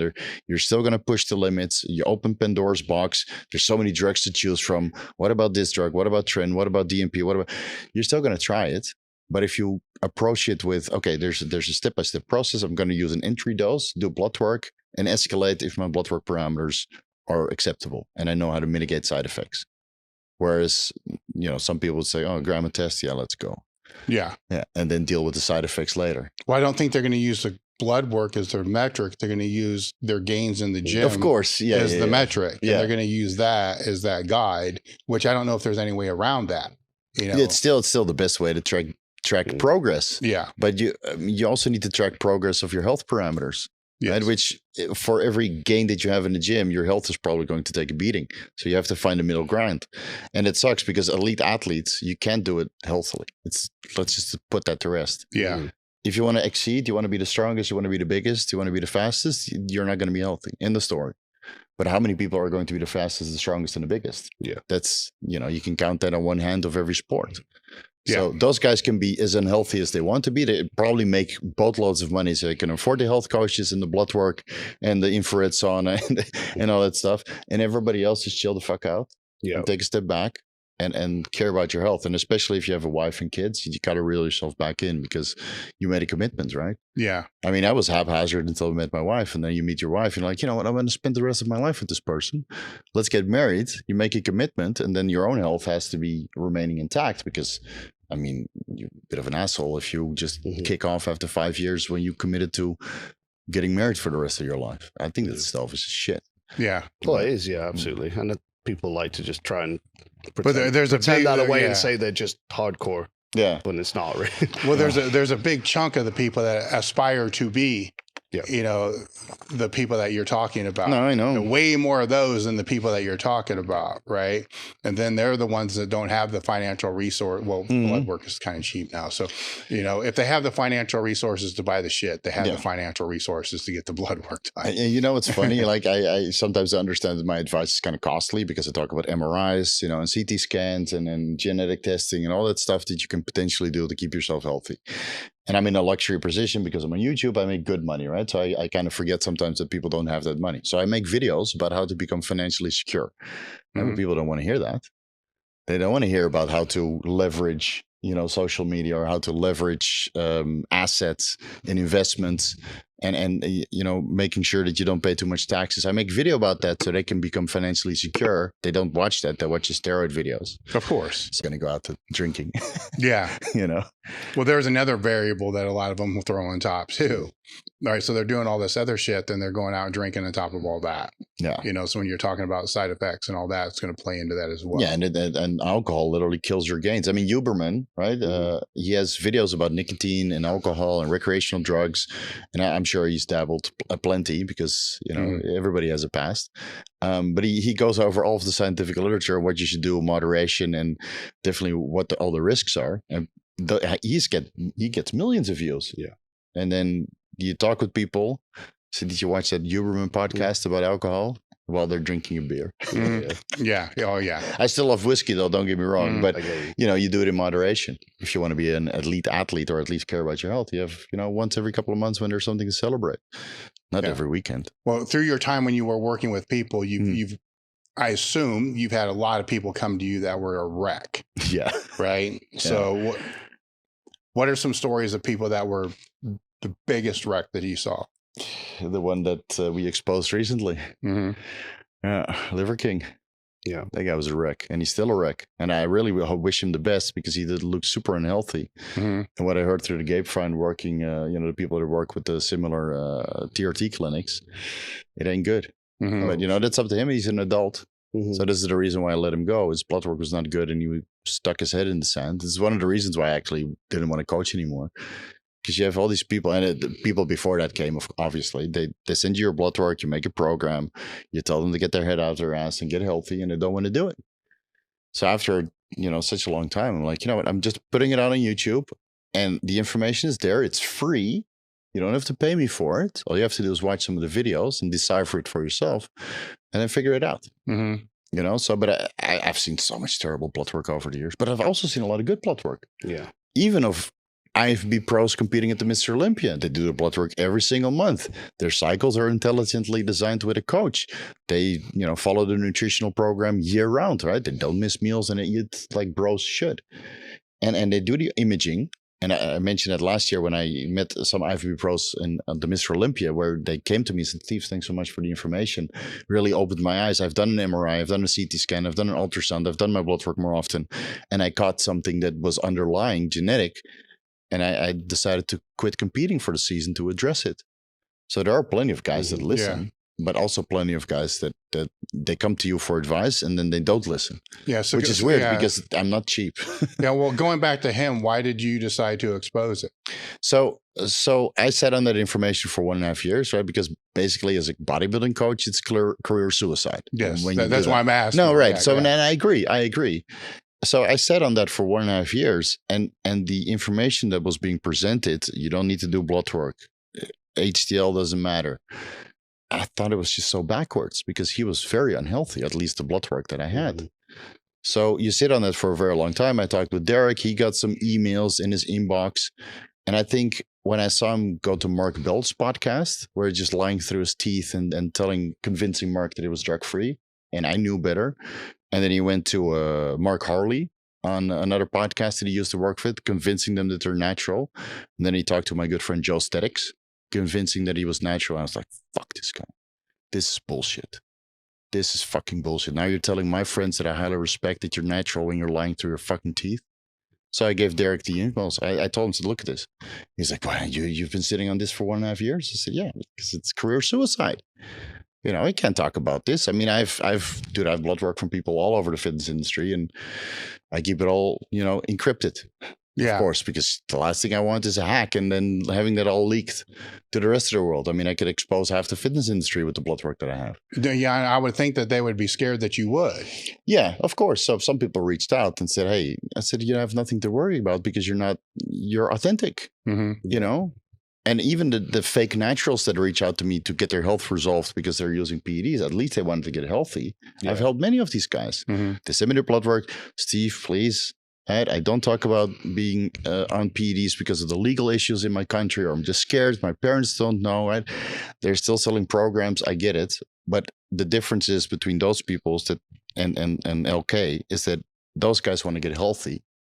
and don't promote an unhealthy lifestyle that's mad unrealistic to sell supplements.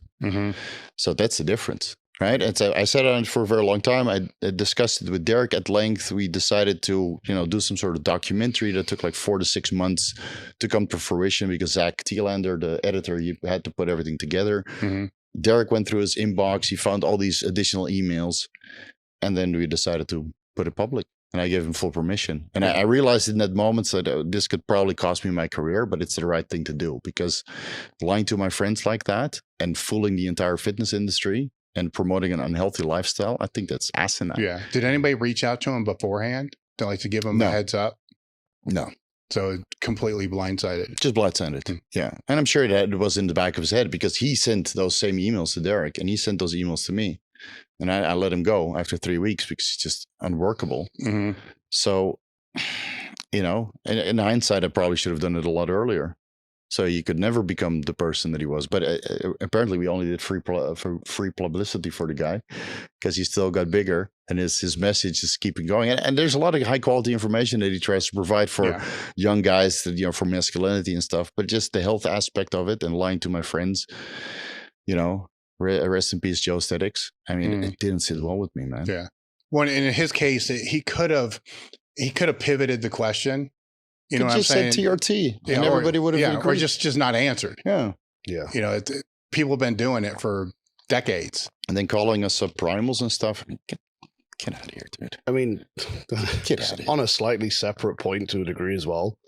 If someone's on that much IGF-1, what could we GH and that stuff, like the results that someone could get with those dosages and stuff, it makes I thought when I saw all those dosages. So I even think that he lied about what he was taking to me just to help him fix his IGF-1 levels, which I did fix by pointing him in the right direction.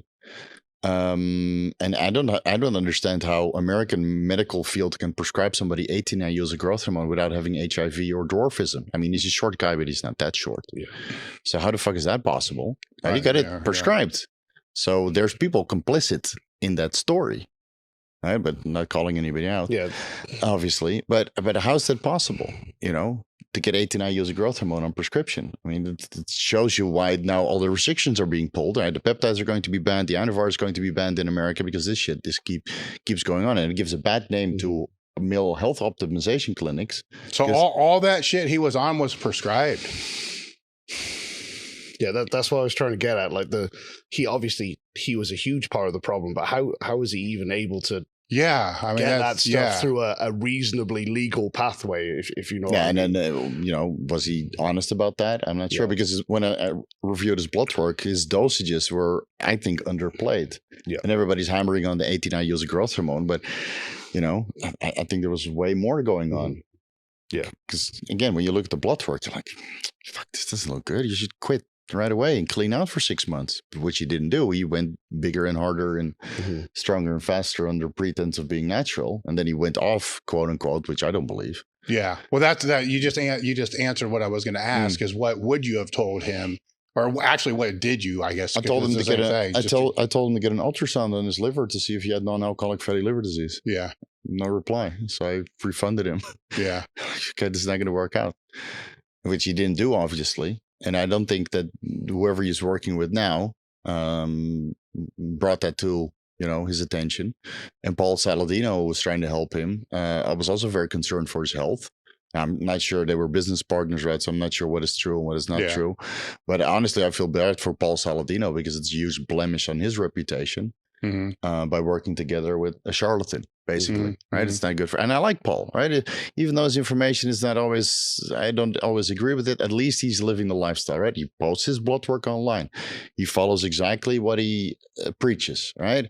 Even though I think that the carnivore diet is not very sustainable, and he really markets to the most unhealthy people of America, which I try not to do. I try to, teach people who are already optimized to optimize themselves further.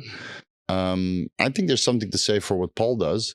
and you can expect exactly to look like Paul if you follow the carnivore diet, but nobody's going to look like Liver King without copious amounts of drugs. And then saying that you're off cycle without any proof. He didn't do a WADA doping test. He didn't do blood work.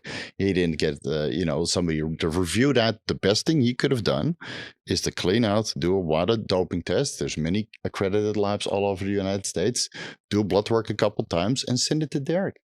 He would have made a video about it. He did that with other people like Matt Does Fitness. Matt Does Fitness was under WADA supervision for 6 months. His lifts didn't go down. He got randomly drug tested. At the time he was randomly drug tested, they did his blood work. I saw it. Derek made videos about that. I pitched in where I could, right? But Derek is smart enough to analyze it himself. He made videos about that. And after 6 months of that process, we came to the conclusion that Matt Does Fitness was 100% drug-free. He went through the ringer and he paid for it himself, right? This guy deserves a lot of credit because it's not cheap to do random drug testing, because he had to report wherever he was and keep the lifts up right through video proof.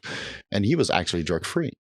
And even then, Matt Does Fitness doesn't look anywhere close to Liver King off cycle for 200 days. So, well, I think there's one point to be taken from that is that there are people out there you can, for the younger kids going back to them, they can achieve more than they think. Yeah, for sure. Without. Yeah, of course. Especially with what we know about training, nutrition, and everything we do now. Like the ceiling, surely, for what you can do without any kind of assistance is just climbing constantly. There's plenty of great drug-free athletes out there. I mean, if you look to Alberto Nunez and the entire team at 3D Muscle Journey, what they accomplished without drugs is astounding. One of my friends that lives in Thailand, he was there competing, dieting for like 26 weeks, and he just placed second in his pro show, drug-free, Dirk Emmerich. Right? Shout out to Dirk. I mean, he shredded everywhere. And not a sign of an injection site. And I even called all the pharmacies in Thailand so that if this guy is shopping with you, just to make sure, right? But he was 100% drug-free, shredded to the bone, right? And very muscular. So you can accomplish a lot. But again, you have to treat it like a full-time job. Yeah. Don't fuck around. But again, how many people are willing to do that? Yeah. And even with drugs, I don't think you can look like Liver King easy. Yeah. At least not healthily. Yeah. I'll say that. Now, other ones that you've had, let's say their blood work was just as bad, right?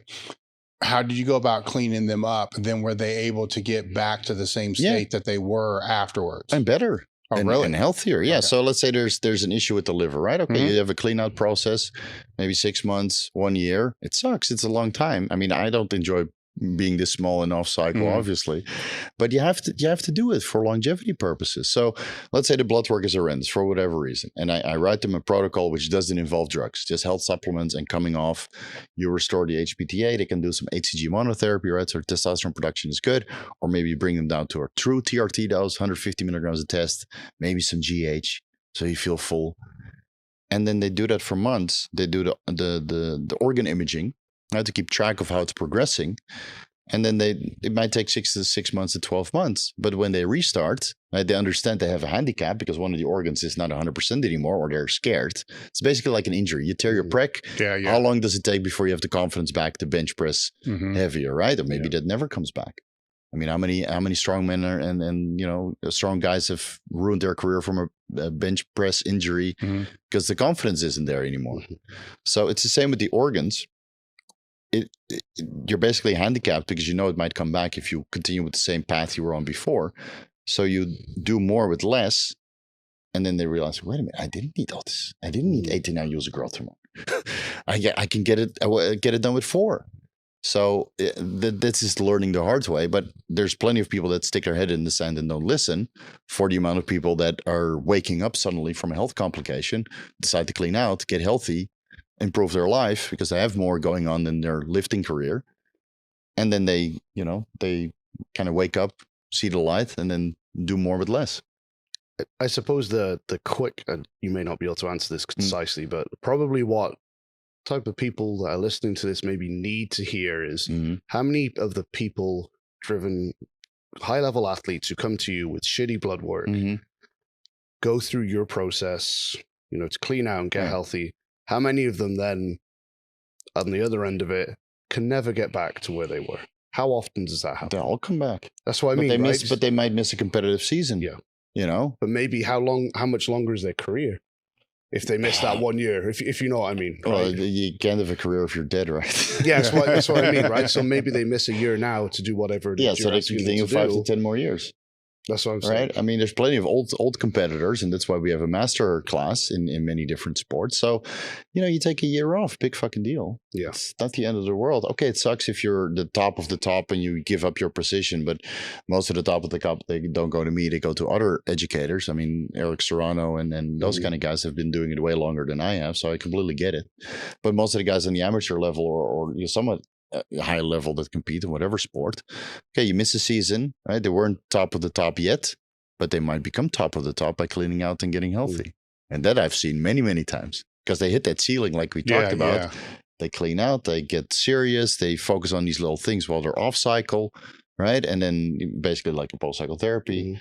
And they learn so much new information, which in the beginning they didn't need to because they were sauced to the gills. And the drugs were compensating for all the things they did wrong. Yeah. That's why everybody's on train. You can do everything wrong and still get results. But I think that's probably the biggest wall that most people have up, right? They know they feel like shit. They know stuff is off, but they think they're going to go to someone like you, go through that process. And in their head, they're like, well, if I do that, I'm never going to get back to where I was. When in reality, that's quite rarely, all of them come back. What actually happens. All right? of them come back. Yeah. Yeah. And they usually place better. Because now they're healthier and they have a restructured approach to competing, whatever sport that might be.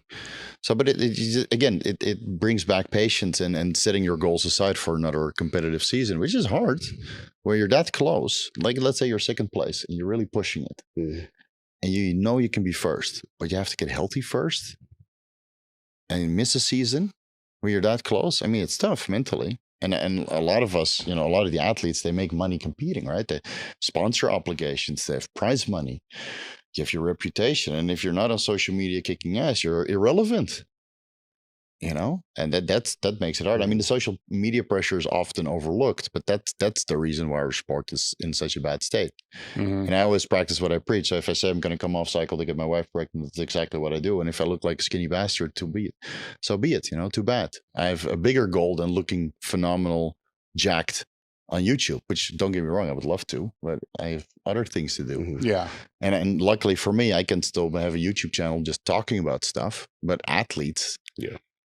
So like I kind of asked the question like kind of close to the beginning about do you think the modern approach of blasting and cruising is having any detrimental effect? You kind of hinted at maybe not, but is it then it's not that, it's the constant pressure of having to look all the good all the time now because they're under the magnifying glass all the time. That's what's causing perhaps the increase in side effects, long-term damage. And I think so. Yeah. I think the social media pressure and the money can be quite substantial. I mean, we're talking about people making $150,000 per month through social media. And then they come off cycle for health ramification and that 150K drops to 1,500. Yeah, that's an expensive decision. And let's be honest, most of the guys don't know how to invest and then make that money accumulate for them. So, if you're money smart, you put that 100K away. But most of these social media guys, they buy cars and useless shit. Yeah. So that's on them also. Yeah. I think, social media, everybody makes money that way. That's why we have podcasts and YouTube and all that stuff. And this is how we get our name out there. But hopefully people understand that there's more to your lifts and your physique. Like you have a life story and something to share. If you have something to share. Not everybody has something to share. There's a couple things that go through my mind with this because I've had conversations with lifters, not so much about this, but just say injury related. And the conversation is what really is more important, how you place or the training. Right. Because if it really is, and in bodybuilding went the same way, if it really is how you place, then if you're really hardcore and you're really disciplined, your focus would really be on how that can go up. Right. Right. And if the only way that can go up is to go down before it goes back up, which everybody knows and agrees, even they know that and agree that. But they don't want to. Then I question just how bad do they really want to be winning or breaking records or whatever it's going to be. Because if they can't do that, then maybe it's not about the winning and the breaking the records. It is about the social media confirmation or whatever that's going to be. Then that becomes another question of how much money do you actually really make doing it? Yeah. Right. Because 99% don't make money. Aren't making any money doing it. Yeah. Right. So then it's just social validation from people that you don't even know. Right. Right. And that's kind of a fucked up way to live. For sure. You know, but that's fitness for you. I know. But if you with at least the ones I've spoken to, if I can peel that back far enough, then they realize, you know, they do want to win, right? Then they'll change to be able to do that because that is more important. Or B, the social media is more important. And then at that point, the conversation pivots a little bit. Like, wouldn't you be better off just trying to figure out how to create better content? Right. And you can document the journey down. Which Yeah. I did every time. And every time my business went up. Yeah. I just keep it real. You know, of course you get shit sometimes, but the people who give you shit, they're not going to buy any of the products.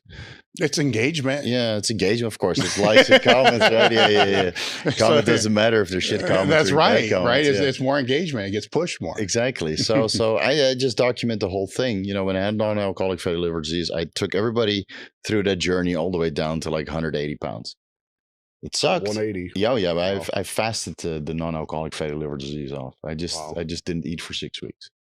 Yeah, it was brutal. Yeah, that's not fun. We didn't go fast enough. Story in itself, right there. Wow. Yeah. So that's all documented on my YouTube channel. And in that period, I realized, you know, people don't really care about how I look. They care about what I have to provide knowledge-wise. And then I blew up, and then of course I got more following because the transformation is always fun to see from 180 pounds to 240 pounds.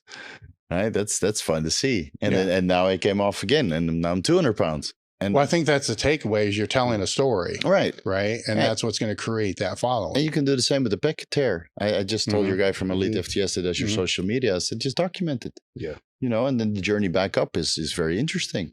So, you know, you can't be kicking ass 24/7. I mean, nobody does that. It's just not going to work. Maybe a couple months out of the year, and if you buffer your content that way, like you have every week you have a kicking ass content, and in the meantime it's just something else. You know, otherwise people get bored. So it's I think you just got to reinvent yourself sometimes, and not just go with one dimensional outlook on this fitness industry, but be multifaceted. I mean, you transitioned to a great podcast that I've been watching for years now. Really. So, right. But I can't relate to your strength at all. Yeah. Well, it's not what it used. Well, I guess that's the point. It's not anywhere near what it used to be. No. Right. So you have to, as long as you document the story and it's something worth following, then people are going to follow. But the question still is the following actually helping you? Yeah.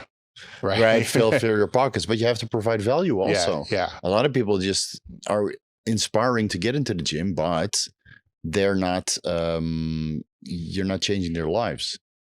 You know, and I think I do that based on what people are willing to do with my discount codes and ebooks and services, because it's just nonstop. But I give some value for people, you know, and you're doing the same right here, right? You offer value, and that's why people come back for more. But those social media influencers, there's so many of them. They're just all interchangeable.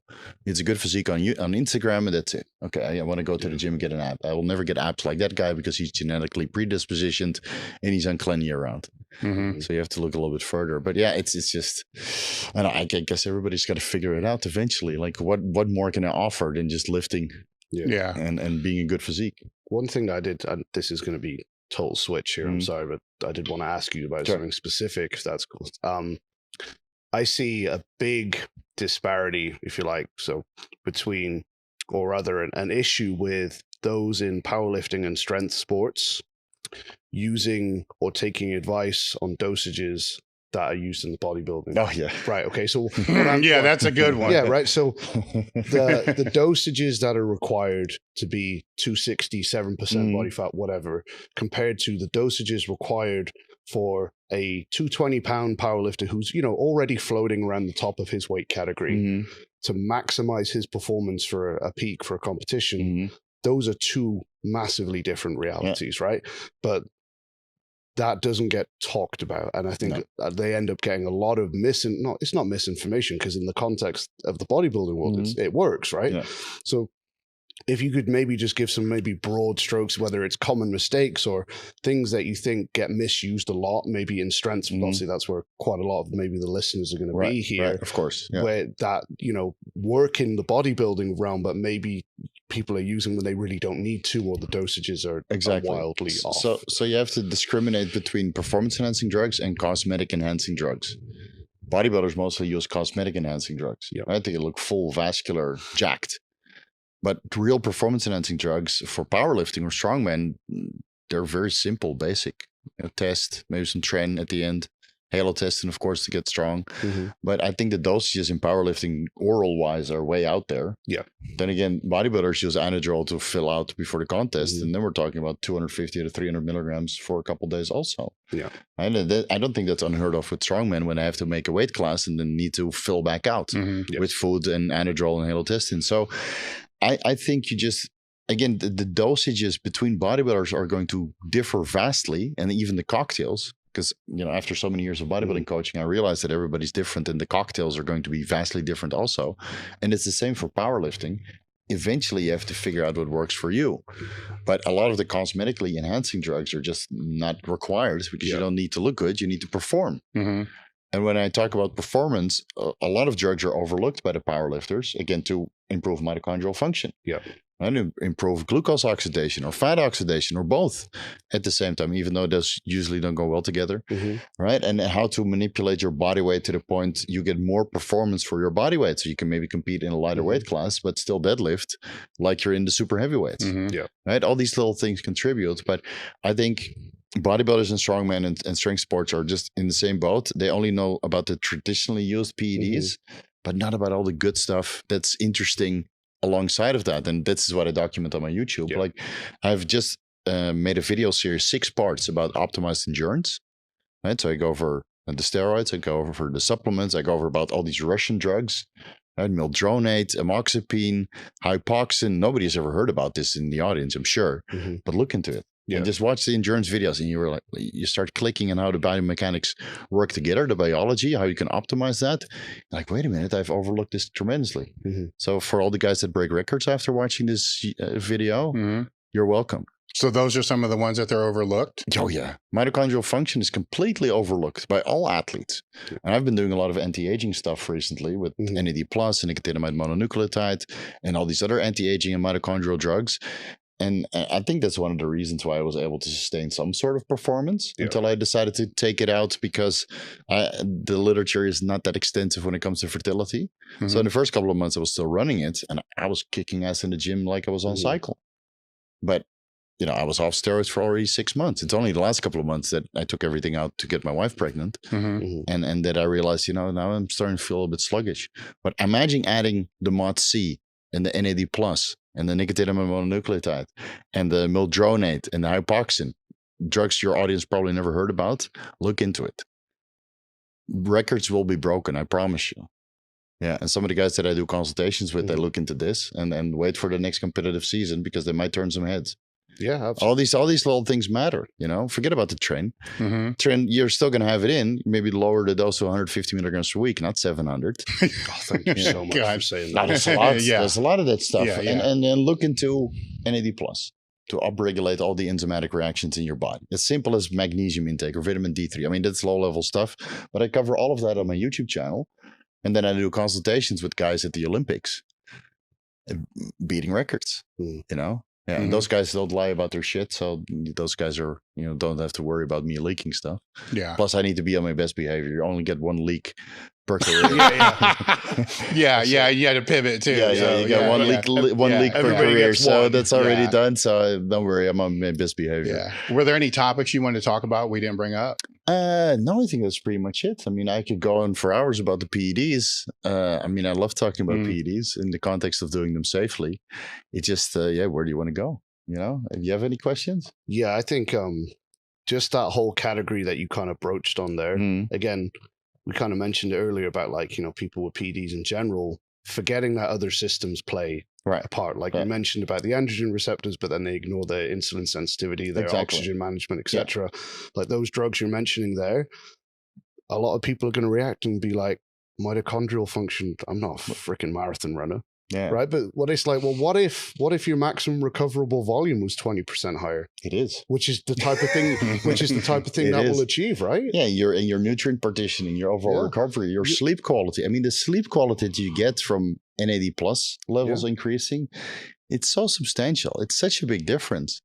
Right. And I remember when I was just sauced to the gills and being 260 pounds, I wish I knew about it because I was just hardcore bodybuilding training twice per day.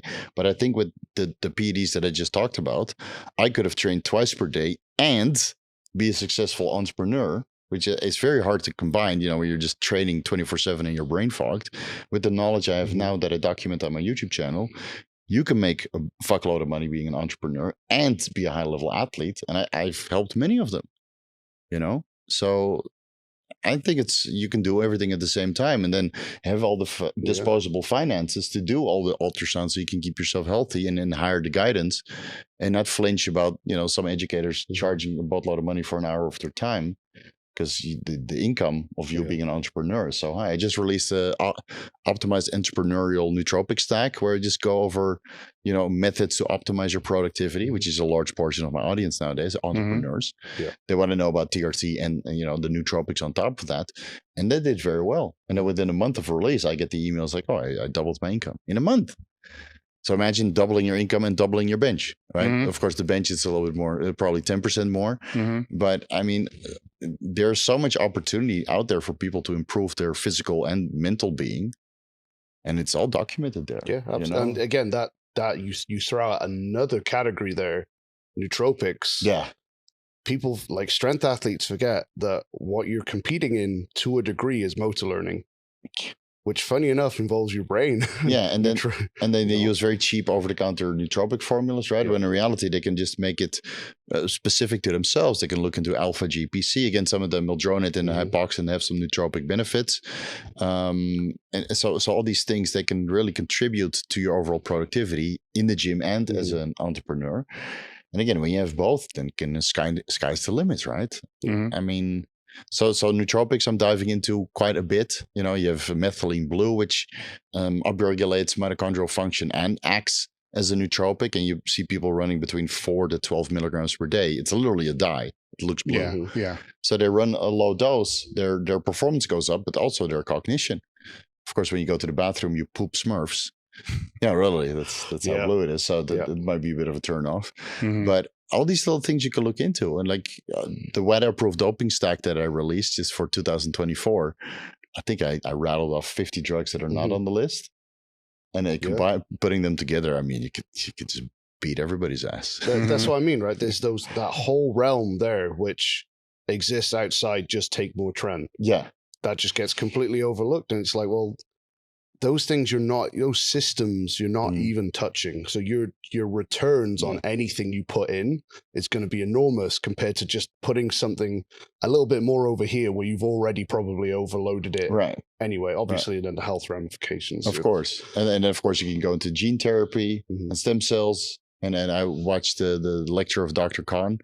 I mean, it was super interesting. You know, there's so much things athletes can look into, and many of the elite athletes at the Olympics are doing that. They have the hyperbaric chambers and the red light saunas and stuff. They have it all in their home. Yeah. And why don't the bodybuilders and strongmen do that? Yeah. The powerlifters, I don't get it. They just test, train, GH. Yeah. Yeah. Well, there's more to that, and you know. Like go ahead. Sorry, like the reactions I get when I'm helping lifters and what I prescribe them is get sunlight when you wake up. Yeah. Go for a walk a couple of times a day. Take nootropics before. If there's a lift you struggle with, take some kind of nootropic stack take some alpha before you do that GPC, work right? Yeah. To help learn that. Like all of that stuff is like alien concept, right? But these are all things that, you know, being a good athlete is going to be just more than maximizing hypertrophy and Well, that's why he's getting more buy-in from the Yeah. entrepreneurs on that stuff Yeah. than he is the athletes, Yeah. right? Because the cognitive function matters. No, of course, You of know, course, and then yeah. literally you can double your income if you really focus on that. But I think the athletes can adopt a lot of that stuff as well. But again, you probably have to go through either an injury or negative health ramification to the point you have to, reduce your dose significantly, and then you can only use TRT, and then you start looking into other options, and then you realize that there's so many other options that you're just neglecting. I mean, there's so much. And again, we're assuming that the diet and the training modalities are all in place and the sleep quality. But I mean, there's so much you can do. But of course, the more you do, the more time it takes away from other things. And, you have a wife, you have kids, you have cats, dogs, a business, right? All that takes time as well. That's what I started to notice, the last couple of years. Like I could be a full-time athlete and just, neglect everything else, which is, it's not what I want anymore. Well, it's not productive. No, it's not productive. No, and then the wife starts complaining, right? And the cats don't even recognize you, or your dog is like... Well, your cats recognize you anyhow? Yeah, they do. Yeah, they do. They do. As long as I stay home long enough. I work from home, so they're always around. Yeah, but when I get back to Thailand, probably not. I'll need a day with them. Yeah. Yeah, dogs are a little bit more loyal in that sense. Yeah, I was about to say, that'll be okay. The cats will be... Yeah, they're fine. They're like, come back. Are you going to feed me? Okay, I love you again. Yeah. Are there, because that was the mitochondrial piece, is there another piece that they're missing as well? Optimizing digestion, optimizing nutrient partitioning with thyroid and insulin. And there's so much you can look into, But I think mitochondria is the biggest one that's overlooked in our field. And that's why I was happy that Luke, what's his last name? He gave a lecture also at Swiss, and it was packed. So I think over time, slowly people are going to look into mitochondrial function. And again, long story short, the mitochondria contribute to pregnenolone synthesis. So that's the earliest step in the hormone cascade, and ATP synthesis, which is the energy that you need to fuel everything. So if your mitochondria are insufficient, you don't have enough energy, how do you think that deadlift is going to go up? So if you upregulate that, imagine how much more energy you have to lift your deadlift, not for 1 reps, 6 reps, 10 reps maybe, and not be winded. So I think there's so much left to explore, but I really like the mitochondrial stuff. Yeah, I think it's, and then the enzymatic reactions with nicotinamide adenine dinucleotide. Yeah, there's a lot of stuff on the table, but of course it's very expensive also. Anti-aging stuff is very expensive. So I made a mitochondrial support stack video, and I came to the conclusion that it would be about $2,000 per week. Oh God! If you really want to do everything, yeah, wow. But you can get started for $200 a month. But if you really I explore all options because I know some people in my audience are just loaded. They made $20 million a month, so they can do $2,000 a month on anti-aging stuff, and so I make content for them. And as well, so I just made phases like if you want the cheapest option, this is the protocol. If you want the intermediate option, this is the protocol, right? And of course, with timestamps, like we mentioned earlier, they skip all the 1 hour educational content and go straight to the protocol. Oh yeah, right to the protocol. Oh my god! Oh my god! Yeah, that's the reality of YouTube. Yeah. Yeah, anything? No, I like the fact that you're just opening people's eyes to how multifaceted performance enhancement actually is. Exactly. It's not just a steroid. That's what I like about it. It's a very broad range. And even that being said, just because the options are out there doesn't mean you have to take all of them. No. Yes. Right? Get educated first and then see which one might be potentially beneficial for you. Yeah, and then eventually you have to get your hands dirty, but you can get your hands dirty with a low dose, not the crazy dose right off the start. Yeah. But that for me would be the takeaway from all of this, is just that there's more to performance enhancement than people think. More systems at play, a lot more interactions than people think. And if you really want to be the best that you can't neglect or just ignore all those other systems just because it's easier to understand that one than this one. Or whatever. And it's all for free on my YouTube channel. All for free. Right? The personalized advice, you have to send me an email and schedule a call. But most of the stuff, right? The stuff to get started and get educated, it's all there. All you have to do is sit through the videos, which might be 45 minutes. Yeah. Sometimes. Now with the lifting community, what would be the biggest mistakes you see them all doing now? Patience and education. yeah, it's of course that covers everything. Mhm. But I think people just hammer the androgen receptor and not look into the other aspects. You can literally bring your dose down by half or 1/3 if you optimize the other pathways and get so much more out of it and not deal with your high blood pressure, not turn purple, not shit blood. Right? I mean, hemorrhoids. I mean, I've had plenty of guys that have hemorrhoids from heavy squats. I mean, it's not talked about, but it's present. Mm-hmm. You're like, why is your D-dimer so high? Do you have, are you sick? Mm-hmm. Did you get, well, let's not go there. You get demonetized, but so the D-dimer is high and they're not bleeding anywhere. And then after 30 minutes of talking, they're shitting to their butt cheeks because their blood pressure is so high. Mm-hmm. From lifting. So all these little things, right? If you bring the dose down, you don't have to worry about that. And you can optimize your performance with so many other stuff, and many of which you can just buy anywhere. They're legal. They're over the counter.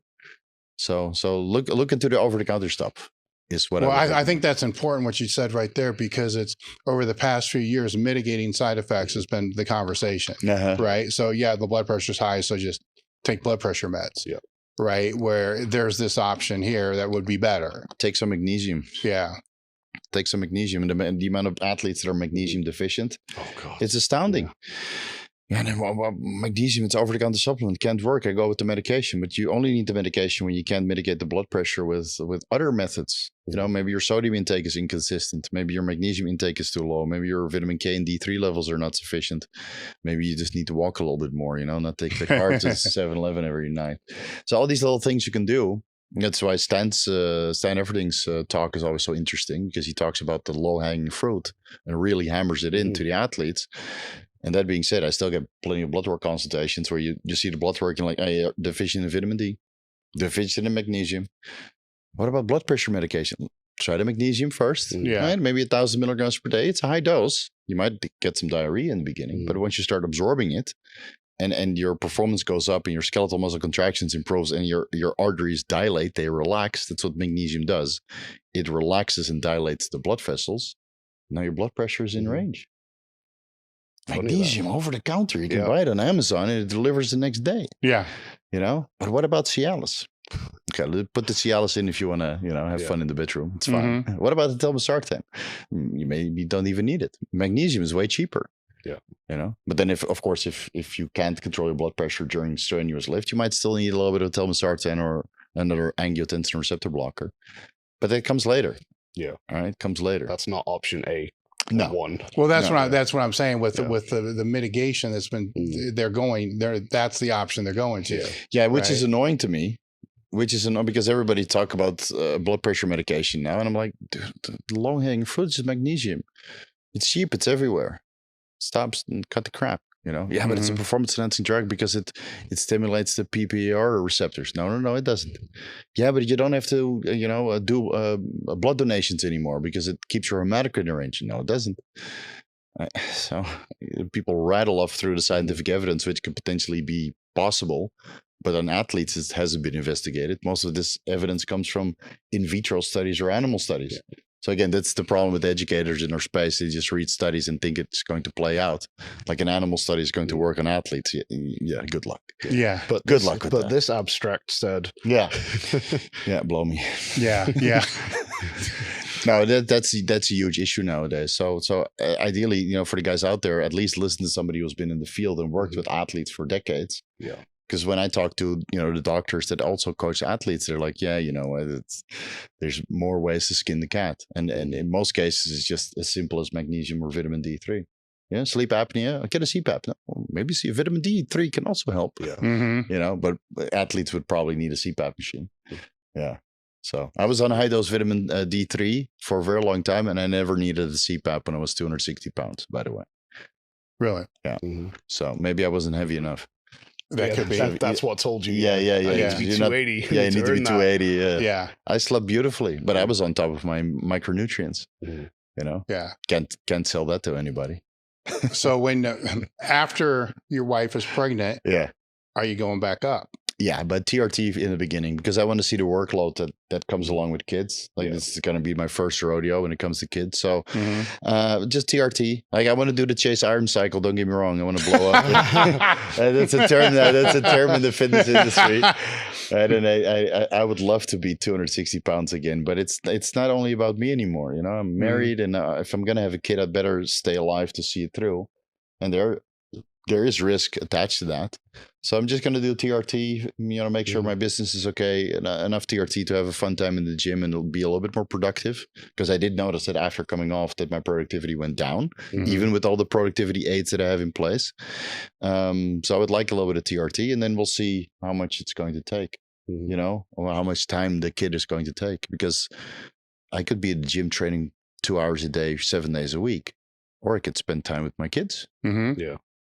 You know, the business is still going to keep going. So I have to shave some time off somewhere. And I know as soon as I'm over 250 tests a week, I'm going to be in the gym. No, really. Yeah, but you feel like a god. You go, like, oh, I got to lift, man. I'm going to, you know, I got to take all this fucking positive aggression out of my system and just, you know, train myself dumb so I can be a little bit more mellow during the day. Because for me, training was always anger management. But I think even that little snippet there, like that degree of self-awareness and introspection is important, right? Because all of these things have neurological, mental side effects, right? And people like to just pretend that doesn't exist. Oh, it's very, very realistically there. So you either need to be self-aware enough to monitor them and say, like, this is too much or whatever, or you just need to stay away from them if you can't own it and be aware of it, you know? Yeah, like, but you need to be mature, and I think that comes with age. I mean, when I was 28 and running a boatload of train, I didn't think I was the same. And then you take the train out, and then you realize, oh, I was such a dickhead. Yeah. Oh my God, I can't believe the things I did and the things I said. You feel embarrassed. Of course, that you also need introspection. Some guys just like, I wasn't training. You forgive me, you know. But yeah, I think that comes with age. You know, you have to go through the ringer a little bit and see how those drugs affect your brain. Yes. And now I realize that I think mental health, you know, and not being just androgen fueled all the time, just walking around like I want to destroy everything. Which don't get me wrong, in the gym it's great. Yeah. But then outside of the gym, it's not so great. Well, sometimes you can't realize that, and unless you go off long enough. Exactly. Right, to be able to know. Now I know. Yeah. Now it's been like 10 months. Now I'm used to 600 nanograms per deciliter, 700. I would still like 2,000 though. Yeah, I mean it's your life. If only you could swap to 2,000 when you walk in the gym, right? Just flip the switch up. 2,000. That would be ideal. Oh man, that would be ideal if it can just be like 2,000 nanograms per deciliter in the gym, and then just go home and be gone. But even if you go the testosterone suspension route, it's not something you can. There's still an after bleeding effect, basically. You know, and all the conversion, aromatization into estrogen, even with an aromatase inhibitor. So no, I'm just gonna. I mean, I've been doing this since I was 15. I'm 40 now, so that's 25 years in the gym. And you know, I realized that I don't have to be jacked to make money and have a voice in the fitness industry. It helps, don't get me wrong, but I don't need to be super jacked anymore. So TRT a little bit more, maybe 1 AMPA test a week, and then some growth hormone, some small experiments for cognition, and I guess that's it. And then we'll see if the kids how much time that takes. You know, And I want to do this childhood thing of my next generation right. So I got all of the crazy shit out of my system before that's why we're having kids late. Yeah. All right. My wife competed many, many years, and she wanted to get that done. So she competed 17 times, never placed out of the top 3. And we were very conservative what we did with her because she was subject to drug testing. And she's beautifully healthy. So we got all that selfish stuff out of the way. Now it's time to raise another. So I can't wait. Yeah, I can't wait. But maybe when my kid is like 12, 15 years old, I want to be the jack dad to pick them up from school. So don't like fuck that with my dad, dude. Yeah, that's it. Waiting outside school, like, oh, fuck. Yeah, exactly.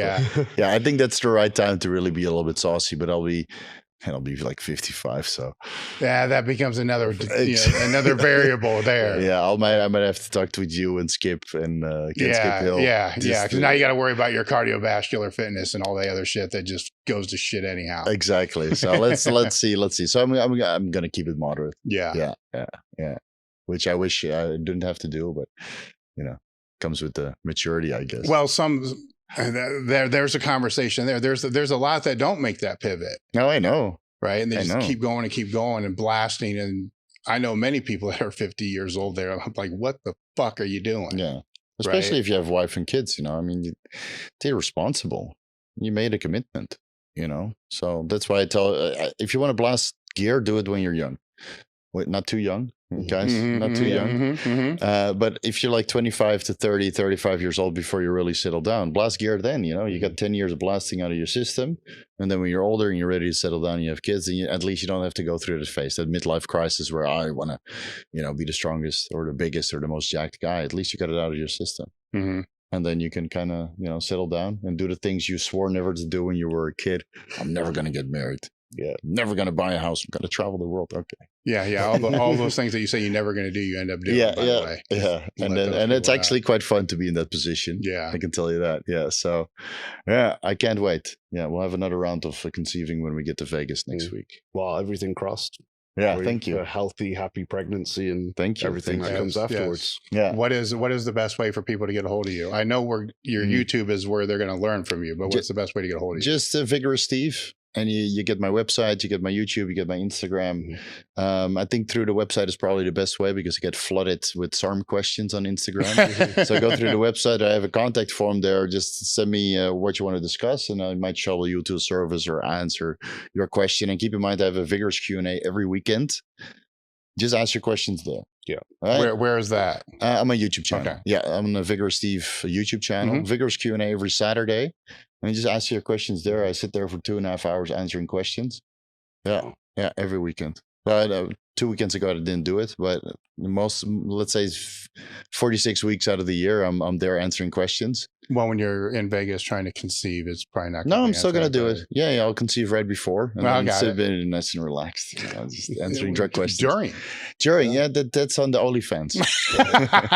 That's on the membership side. Yeah. Got to get that platinum level for that. Exactly. Yeah. So Vigorous Steve anywhere. And, if you have specific questions, probably better to do a consultation. Yeah. And it's better if you have some blood work to come along with that. And then I'll dial you in. All right. Thank you for coming out. Thanks so much for having me. Great. You have a beautiful gym. Thank you. I'll tell you this. I've been to gyms all over the world. I'm well traveled, and this is in the top 3. Thank you. Yeah. Thank you. And, any final words? Thanks for having me.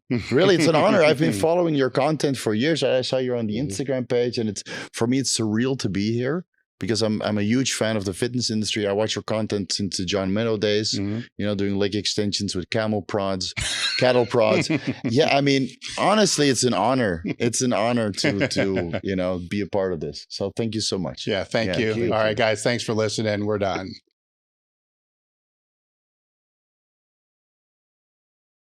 You guys are selecting Merrick for your telehealth platform needs. They have a couple different ways that they go about doing this.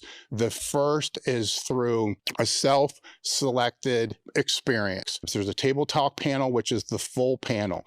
That would be the panel that I personally get twice a year. That's checking everything. You name it, it's all there. The other panel is a checkup panel with a guided optimization. You're connected with a patient care coordinator, and the patient care coordinator will meet with you to determine what your needs are, to be able to help optimize your health or mitigate without judgment. So the discount code again is Table Talk Merrick Health for all your hormone optimization and performance needs. Hey guys, I'm back in the gym with another limited edition apparel drop. This is the new Live, Learn, Pass On shirt. I'd be remiss if I didn't talk about our cambered grip American cable attachment. This attachment has 4 grips and it's cambered. So when you flip it, it actually becomes 8 grips. And if you turn it upside down, there's actually 16. This is one of our most used cable attachments out in the gym. Even got that full range of motion. We got a second limited edition drop this month as well. Head over to EliteFTS.com, pick up the shirt, pick up the cable attachments, and we'll see you next time. Hey guys, Matt Goodwin, EliteFTS.com. Just doing a little spot here to let you guys know the annual equipment sale will be starting this Thursday, November 16th. It'll run through November 23rd. That's it. Those are the dates. Nothing extra. We're going to do 15% off all the equipment. Contact me directly. Nate Harvey, Chris Bartle, check the link below. You can reach us directly. You can call, you can email, you can text message, hit us on Instagram, hit us on Facebook. We're here to help you guys out. So if you see something, you get stuck in the cart, give us a call. Remember, November 16th through the 23rd.